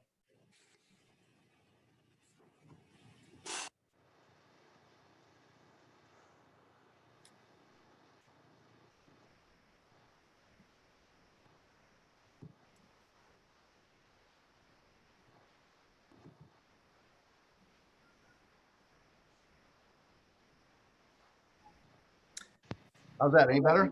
Yes. Yeah, perfect. This is an entirely different setup than we've been using in a lot of our other meetings for some reason. Recognizing the hour, and I don't have prepared remarks. I would certainly tell you that we have a lot of the same issues that the fire chief has in terms of staffing. We have a big community. Our calls for service increase every year, and I've said for some time now, patrolling this community with 3 officers is just really difficult. And so we did have positions in at the beginning of the budget. We also had a position in for a coordinator for our dispatch communication center, which I think is really important. That came out as well. I completely understand the times that we're in, and I understand why that had to happen. I would want to make the point that those needs don't go away, and we're certainly going to have to address those as we move forward. I'd also mentioned the fire chief talked about the concessions on the union's parts, and our union as well. Both police and communications came back, and actually they weren't even in negotiations. They gave up raises that they already had in a contract. So I'm really proud of that, and I appreciate the work that they do. And in these times over the last few months, when we've been moving into this building and we've been dealing with COVID-19 and dealing with the things that we've been dealing with for the last week, and probably I was on a conference call earlier today, and we're expecting the same thing at Portland tonight, and something even bigger tomorrow night. And there are other communities around us. South Portland is expecting something on Friday night, and Gorham's been notified that they'll have something tomorrow afternoon, evening. So it's a really difficult time, and our people have really stepped up. They've done all that we've asked them to do, and but I would just, again, I'm not going to elaborate too much on it, but I didn't give up those positions. We had to give up those positions, but I just want to make the point that those needs have not gone away, and we're going to have to address them. So I'm happy to answer any questions that you might have on any of the issues in our budget. Councillor Pucci or Betsy, do you have any questions for the chief? I don't have additional questions from what was already presented in the past at this point. Robbie, could you? I saw Councillor Hamel had his hands up, and well, thank you for everything that you're doing and continue to do to the chief. It was glaringly obvious to me that the police budget was flat to lean, just about every place I looked. So I don't have any additional comments. Councillor Hamel, would you? I would just, like to thank, Robbie and Mike for their efforts. And we know that, their folks are on the front line, and these are unusual times for sure. But this may be more of a question for Tom. What happens when we have to step up and help out with our neighbors regionally? Like what's happening now, what happened last night is happening tonight. What happened? Where does that go? Where do the expenses for that go? Do we get reimbursed? Are there reciprocal arrangements? Yeah, mutual aid is the cornerstone, is the foundation of public safety, both police and fire. So there are standing agreements among communities, certainly those surrounding us. These have been in place for centuries. I'm probably exaggerating a bit, but not too much. And it is truly the cornerstone, because no department can nor should they be staffed to deal with these sorts of massive events. There is no actual accounting or reimbursement payment back and forth. And that's really an essential part of this. These are essentially insurance policies that I'm sure these chiefs can sleep well at night knowing that if we're in a time of need, we can call and we have reciprocal support from our surrounding agencies. Robbie, can you expand further on that? You're on mute. You're on mute, Robbie. This is for some reason, I'm getting a real echo when we turn the microphone on. I'm not sure what that's all about, but I can barely understand what some of the comments are. I believe we're talking about mutual aid agreements with our neighboring communities. And I believe that the manager was exactly right, that there, under normal circumstances, is not an accounting for that. The exception may be things like the beach to beacon and so forth, where they're charging something for that event, and we detail officers over there and they reimburse us for that. But under normal circumstances, like we had last night, or a SWAT call out or something of that sort, we don't, there isn't a real accounting for that. And it's when we need help, we get it, and we get it from all directions, and we try to reciprocate. Chief, I just have a couple of real quick questions. One is just on Prouts Neck Reserve Officer, the pay went up. Is there an offsetting revenue for that?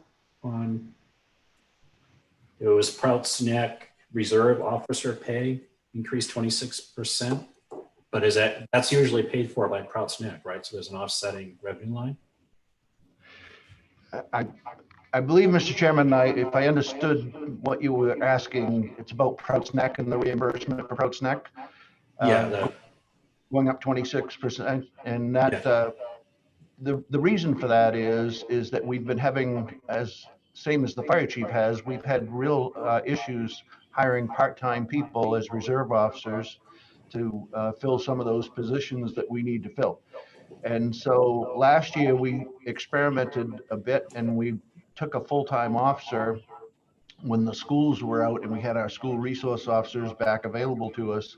We used a person full-time to work primarily Higgins Beach and Prouts Neck, and to see if that would work. And it worked pretty well. And when I spoke with the folks at Prouts Neck, the agreement we had was that moving forward, we would try to, because they were looking for more consistency and they were looking for someone who had more experience. And so what we talked about was detailing a full-time person down there. Initially, when we were talking about proposed positions, I was hoping to have a position that would be a school resource officer, a third school resource officer for the other younger schools, and we could detail that person over to Prouts Neck in the summertime. Obviously, we didn't get that position, but I would still like to move forward with that and use a full-time person to the extent that we can to give them the consistency that they're looking for. They're willing to pay for that, and so the increase is it's an enterprise account in a sense that if we don't spend it, it's we're only going to expend what we're going to get back. Okay. So we've increased our revenues there. We've increased the expenses there based on that. Great. Thank you. Then just a quick question on, and it's always, and I think it's come up before, but Higgins Beach, at one point, was it about 1,000 hours we thought we were spending at Higgins Beach and resources, patrolling for parking and stuff? Or 1,000 hours more than we do other beaches? Or you can, I know you've been up all night, so I can loop back to you on that one. There's there's about a $33,000 difference between what we spend at Higgins Beach and what we spend at Pine Point. Um, At Pine Point, we budget 7 hours a day for 15 weeks from Memorial Day through Labor Day. And at Higgins Beach, we're doing 16 hours a day for 20 weeks because we start May 1st and go to September 15th. And then additionally, we have from May 26th to September 3rd, we have an additional 8 hours. So the total cost there for Higgins is 47,000 and change as opposed to the just under 14,000 for Pine Point. Okay, thank you. And that's offset, Tom, by revenues though at Higgins, right? Parking fees and fine revenues that are about 30, is that what you? What we're bringing in from the meter and violations from the 1 hour parking as a result of the meter has made that $33,000 difference. And I'll simply say that It washes. yeah, it does. Last season was the first season where the meter was operational the whole season. We had some issues the first couple of years, and that we had consistent coverage down there. And fine revenue goes up exponentially when we have someone there writing tickets, obviously. So, yeah, I reported some of those details to you last week or the week before, but all told, it's about $36,000 in revenue directly related to those 13 spaces on Bayview. Okay, great. And I won't put anyone on the spot, but when I asked for like the revenue for those spots, I was also assuming that, I mean, are there parking problems, you know, in the area in general? Because there's pretty much no parking allowed on a large part of the year. So I'm assuming some of those, is there more additional revenue just for the Higgins area in general? Chief? Tom, I just can't, Okay. it's echoing so bad, I can't get it. Betsy, I'll look into that. You know, I can tell you that with on the ground presence, it really serves as a deterrent. You know, that area is very busy in the summer. Luckily, there have been longstanding tradition of no parking on any street. The Bayview Avenue parking was really the first parking in a long time. So, you know, I'll check into that. I can't put a dollar figure to it, but I don't expect it's a huge sum. So just if I understood, then the enforcement is all in 47K, and at least the revenue we know about all in is 33K. Is that right? 36. 36. And I would say I would strongly recommend that we need some level of police reserve presence at our beach areas. These are attractive nuisances. And I would argue this summer more so than ever with some of the challenges, we need a presence there. So I don't think it's even fair to assume that we would do without any coverage. We're just trying to isolate the additional coverage that we're providing to Higgins Beach. Oh yeah, absolutely. I don't think anybody by asking questions is, you know, saying we shouldn't be doing anything. We're just trying to get what the, you know, what the bottom line is. Because, you know, I think partially because there's a lot of speculation. So the better that the numbers are, you know, the less speculation there has to be by even the general populace of what we're spending to, you know, on to police the beaches. So. I will say, just anecdotally, I've had the chance to communicate with kind of both sides of the argument at Higgins over the last week or so, and they both seem reasonably pleased with the solution that we've come up with, which is to do what we did last year. I think people appreciate that the status quo worked pretty well. So I think we've sidestepped an issue potentially for at least this summer. And then Tom, just a last question. I thought you mentioned something in passing, but there's a transition in the Marine officer, and was there also something going on with the animal control officer? Or is there any opportunities to, and chief, consolidate roles or anything along if there's, and you mentioned something in passing and maybe Sure. you reflected it in the number. Yeah, I'm not sure. Robbie, let me speak to this. And please, if you can hear and speak, you can as well. But the Marine Resource Officer and Harbor Master, one and the same, is already a shared position with Cape Elizabeth. It's our employee and they pay. We currently have impending retirement. The current MRO is actually in the hospital and recuperating.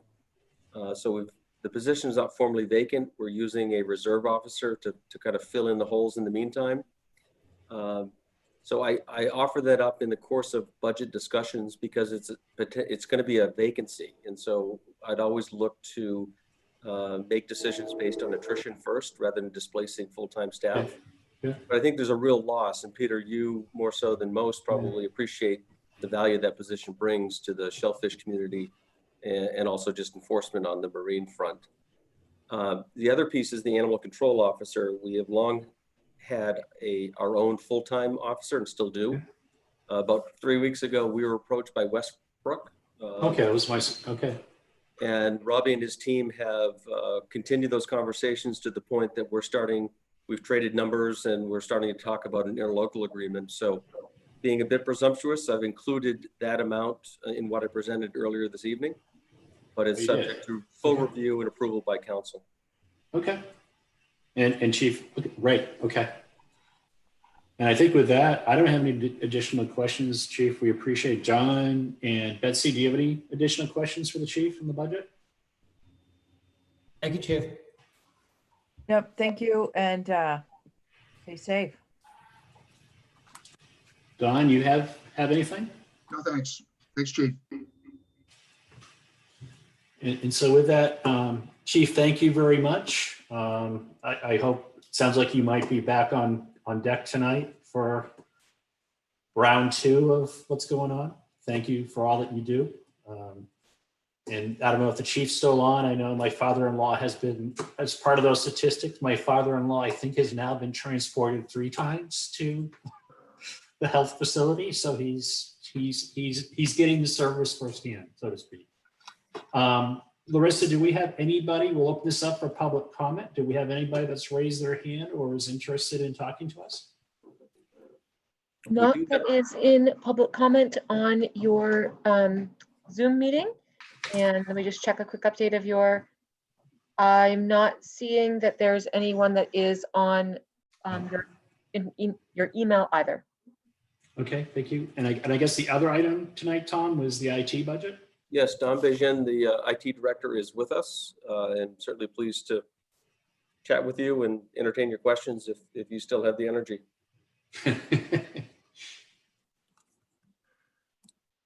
Larissa, will you permit him in?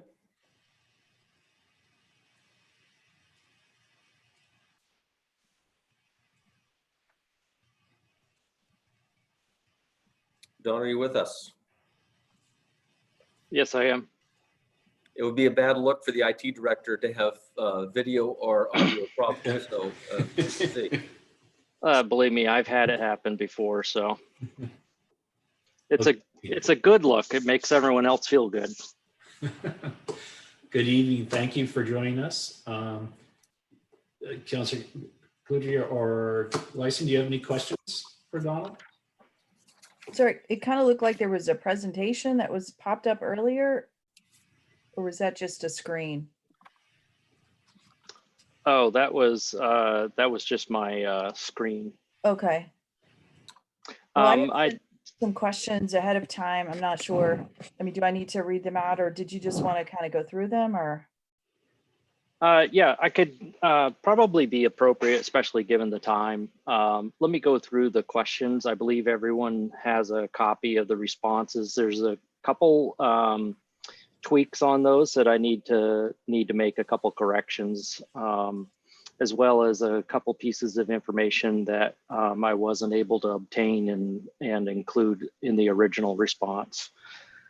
So the first question was, what's the total IT personnel budget across the school and the town? For the original budget proposal, that total cost was $996,844. And of that, 28% of that cost, or 278,532, was the town charge, and the remainder was 718,313. That charge is from the schools. That's what the schools have to set aside, and it's a booked revenue for the town to compensate for the shared IT services. Once we made the adjustment for the work share program at the behest of the town manager, the IT personnel costs were reduced. So now they're listed as 893, 845. The town charge actually rose to 30% versus 28%. The town charge, though, is 263,753. And the school charge is 630,093. All of those numbers are in dollars.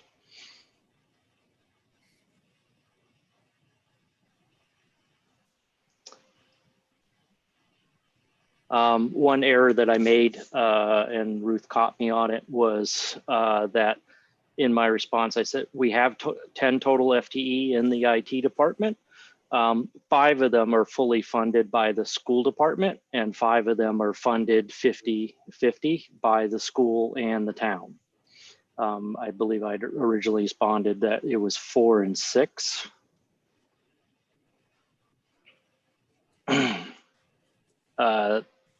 Any questions on the item number 1? Okay. I'm sorry. I'm sorry, I was muted. So the total budget, the 893, 845, is that just personnel? If you send something by email, I'm sorry, I didn't see it. I looked for it, but I didn't see an email response. So I'm just trying to write down the numbers. So was that personnel you said, the 893, 845? That's the IT personnel cost. Staffing costs. Okay. All right. Yep. Thank you. All right. Number 2, what are the positions? I had provided the committee the actual job titles, and I had the quantity of each job title and also the reimbursement, whether it was 50-50 split between the schools and the town or 100% school funded. Going back to my adjustment for number 1, there is a network and telecommunication systems administrator position in the original. I had 2 of them listed at 50-50. It's actually 1 is split between the town and the schools, and the other is 100% school funded, which kind of makes sense because we have a really extensive network infrastructure for the schools as compared to the town because of the number of facilities and the connections between them. Any questions on number 2? How difficult it might be. Is it possible for you just to forward that? I don't see it. So I actually didn't send this because I thought that it would be too late to send it out. So I'm just reading off the changes. There are. Well, the changes, I'm sorry, I just didn't see the original document. So I'm trying to. Attached to the agenda, Betsy.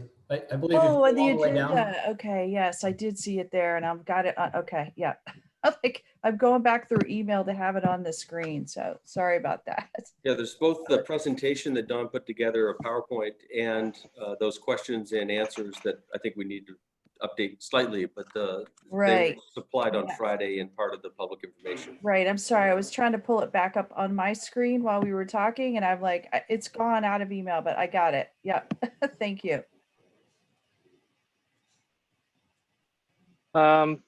Just again, in the interest of time, number 6, my staff caught me on this one. We also have hardware and Hey, John? software. Yes. Can you go down the back of my car? No, go ahead, Don. Oh, okay.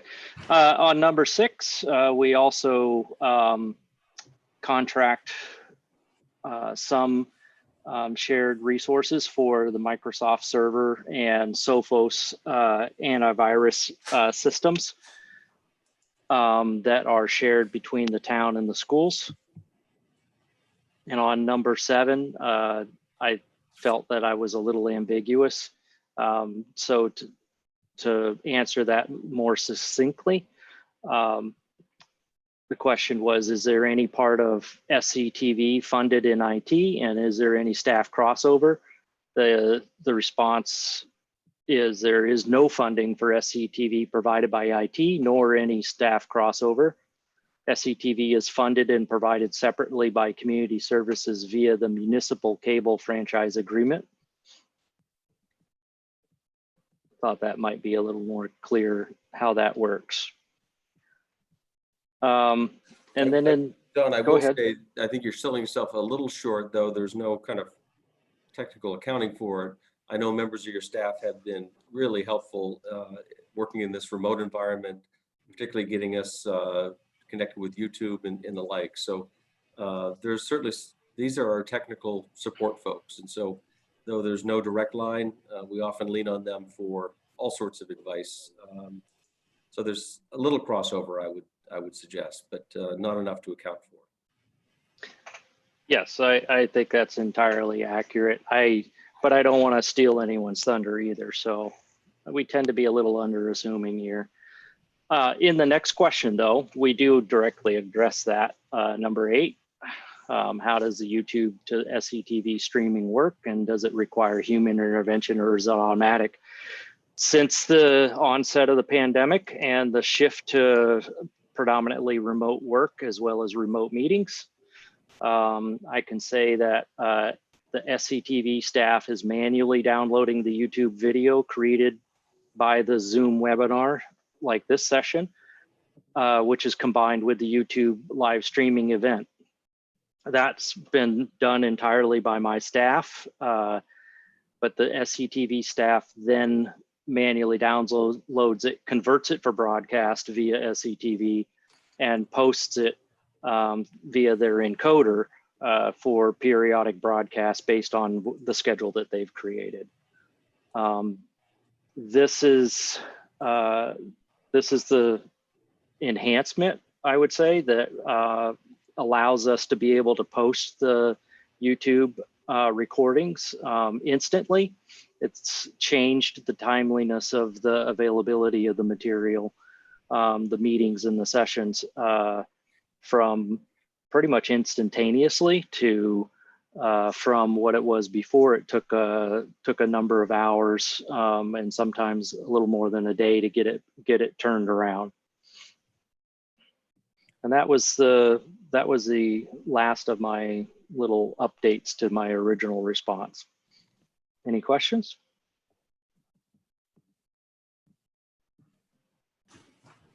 That's any additional questions?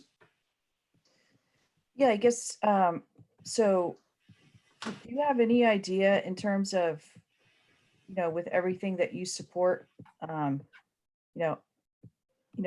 many devices your team is supporting now? Yeah, I actually do have a pretty good estimate. We're supporting over 5,500 at the moment. Between more than 3,000 for students. We've got over 1,000 for staff on the school side. We've got roughly 500 on the town side. And then we've also got devices on the infrastructure and peripherals. So we've got printers, copiers, network switches, we've got firewalls, we've got sensors, whether they're involved with the environmental, fire, security, cameras. So we maintain all of that. And we've got about 17 miles of fiber optic that we maintain. We've got about 50 miles of Ethernet cabling inside of all of our buildings. And I do that with a staff of 10. Yeah, I was gonna say, have you compared, I mean, I know it's never apples to apples, but have you compared what you support with, something of similar, in terms of how many staff that you have? Like, I mean, because that's a huge list. There is no comparison with the private sector. Typically, the threshold is 75 to 1 when it comes to technical support, break, fix, repair, and help desk response. And we're currently at a rate of, I believe it's 1,200 to 1. Right. So- That's what it seemed like that you guys were doing a lot with what you have.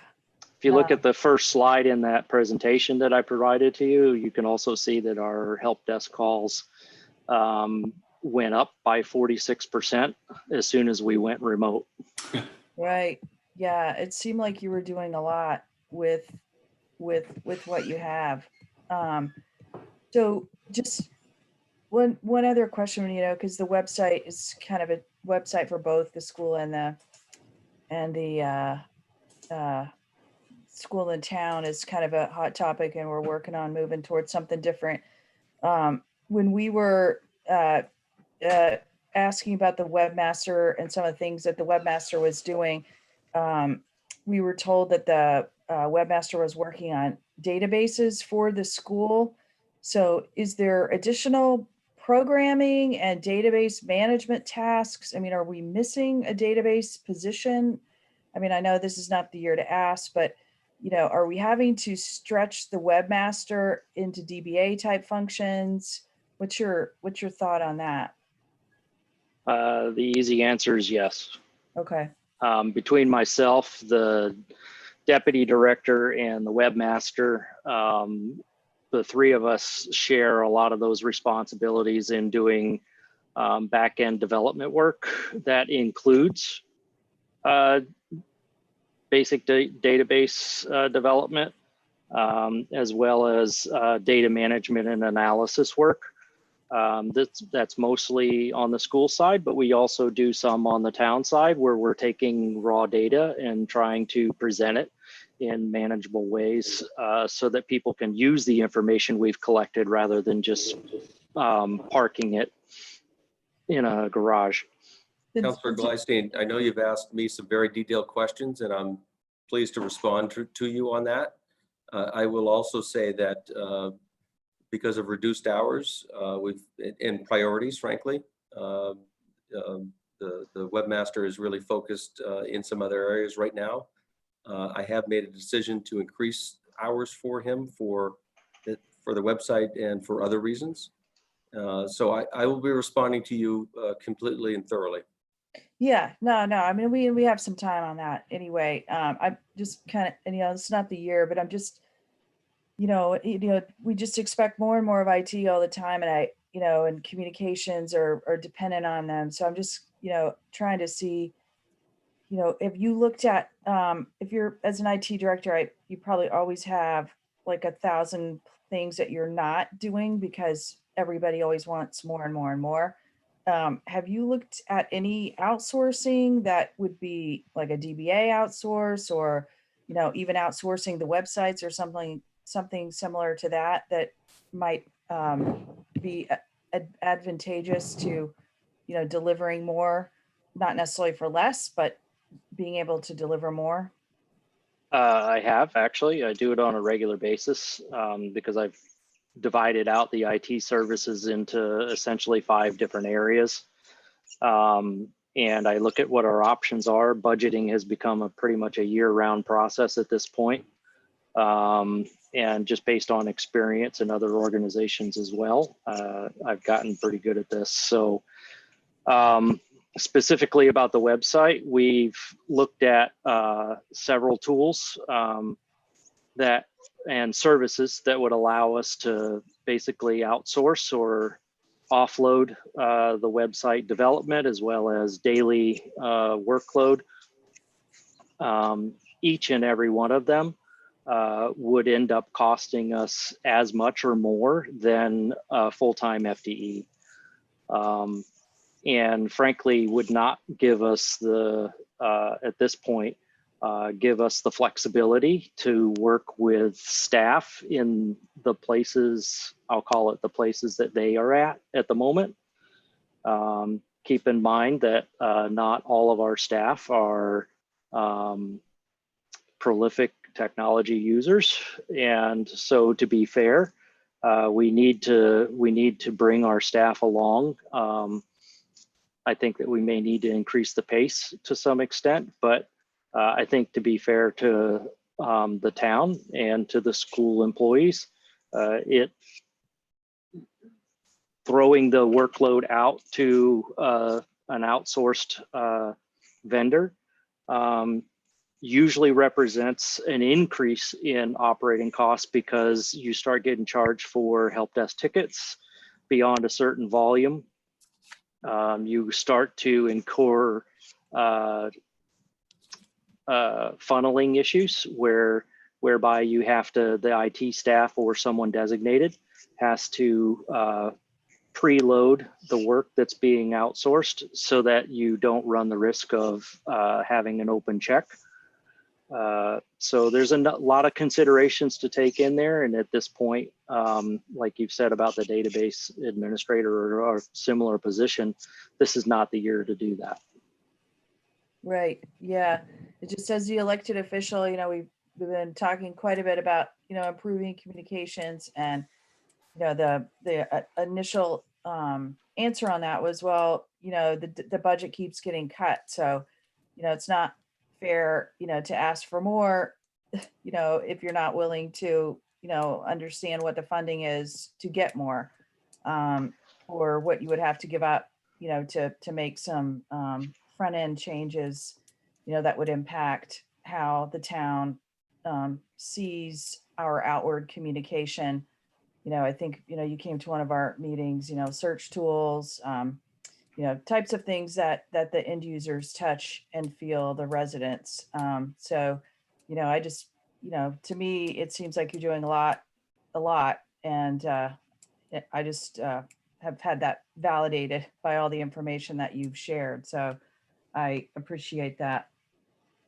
Yeah, I do believe that you've consistently hit on a lot of important points. Most of the systems that we did research on that are available are used by other municipalities throughout Maine and New England, and frankly throughout the country. The upfront costs combined with the annual renewal costs and the workload costs that happen through the availability of what I would call mobile content that's changing on a regular basis, makes those choices very prohibitive without a lot of thought right ahead of time. So it's like any other type of project. Most of your effort has to occur ahead of time before you actually initiate the project itself. So it would take some considerable effort before we could know that we would be getting into something that we could afford to do. Right up front costs, you're looking at in the range of $70,000 to $100,000. On what specifically was for that? So we've looked at several products, and the one that's used in a number of municipalities nearby. I'm trying to remember it off the top of my head. I'd have to get back with you on that. Yeah, maybe we could touch base offline on that. So I've definitely been looking at a couple I would love to get your input on. Yeah, there's one product that's used by about 20 municipalities in southern and central Maine. And it's used by about 3,000 municipalities across the country. It's well recommended. Very expensive up front unless you use the cookie cutter front end that they give. And that's why when you look at the websites for the municipalities that in Maine, they all look exactly the same. Right. Yeah. Okay. Well, thank you very much. John, do you have any questions for the? Yeah, I mean, I'll just add, similar to Betsy, you get an awful lot done with, it looks like a pretty lean staff. You've been here a little while now. I'd be interested to hear your impression in terms of opportunities for efficiency. I was a little bit surprised, given everything going on, that your budget was going down when really that you're more pivotal probably now when we're working remotely and potentially will be, schooling remotely again.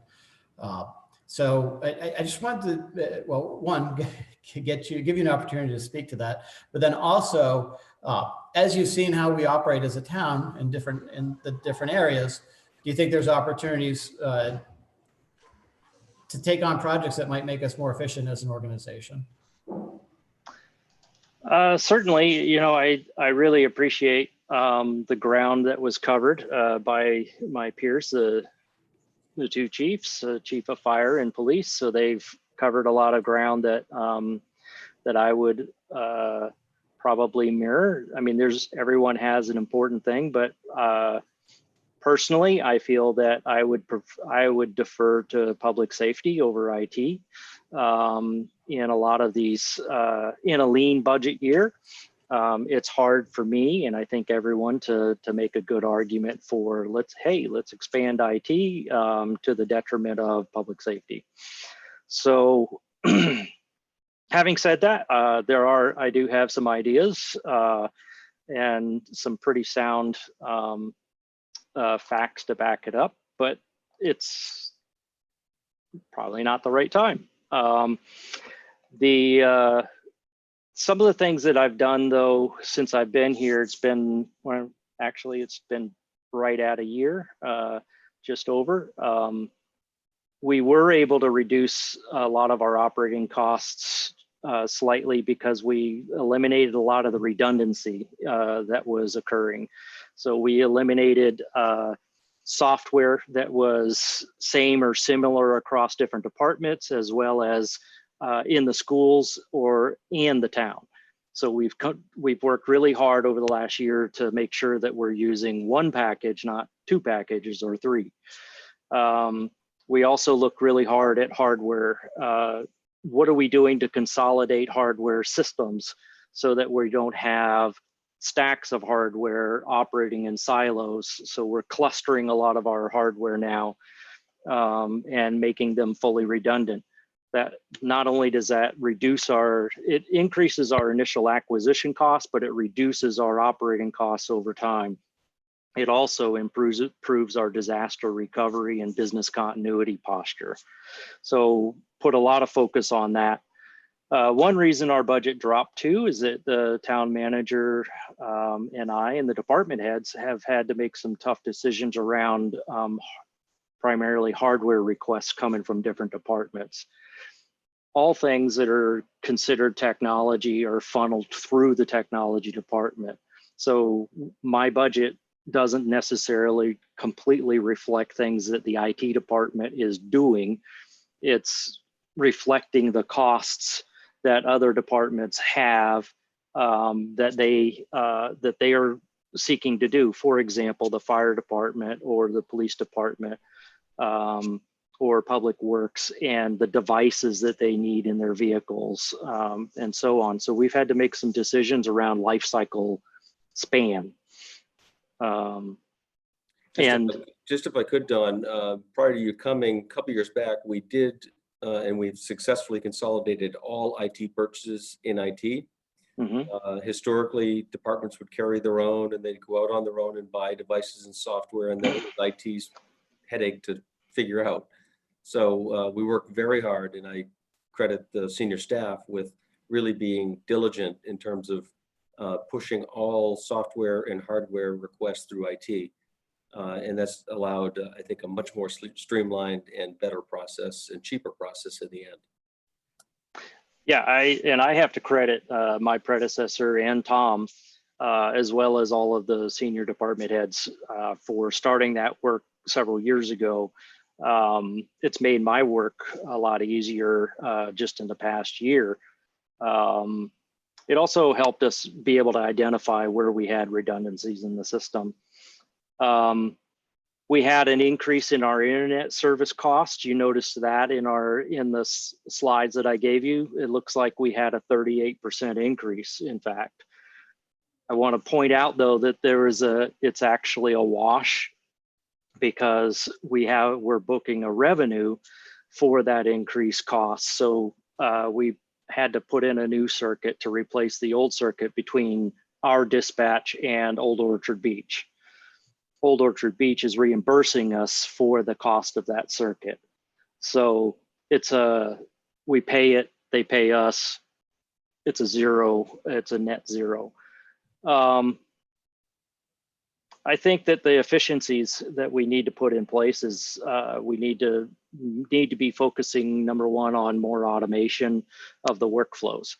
We need to stop moving things from, like in a grocery store, from one end of the store to the other to the cashier and let it roll down the belt.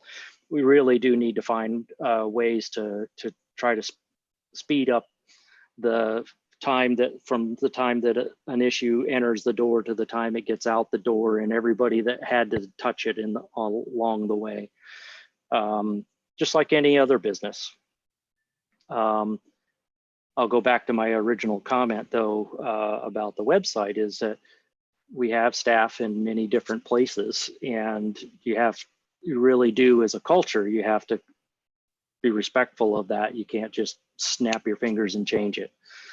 The other thing is that we need to continue every day to exercise the discipline around not chasing the newest technology, but maintaining a steady path that allows us to manage life cycle of devices and software and users, the user use of all of that as a system or as a package, so that we can build skills and confidence in our systems, whether it's the community coming in or the community coming in remotely, and knowing that they're going to get a certain result. They have that confidence of reliability and dependency. So those are the few things that I would focus on early on. They don't cost a lot to get started. The investment comes down the road. Thank you for that. You're welcome. With that, Don, you have any questions, comments? Is your hand up or not up? No? Don't think so? Okay. So Don, thank you for that. I think that we're kind of a little bit over, so that I think, unless anybody else has anything else, and Larissa, I'm assuming we asked for public comment earlier. I'm assuming there's probably very few that are still left on the line. There are very few people that are still attending, and we have no emails that have come in. Okay, thank you. So with that, thank you. Thanks for your time, everyone. Is there a motion to adjourn? So moved.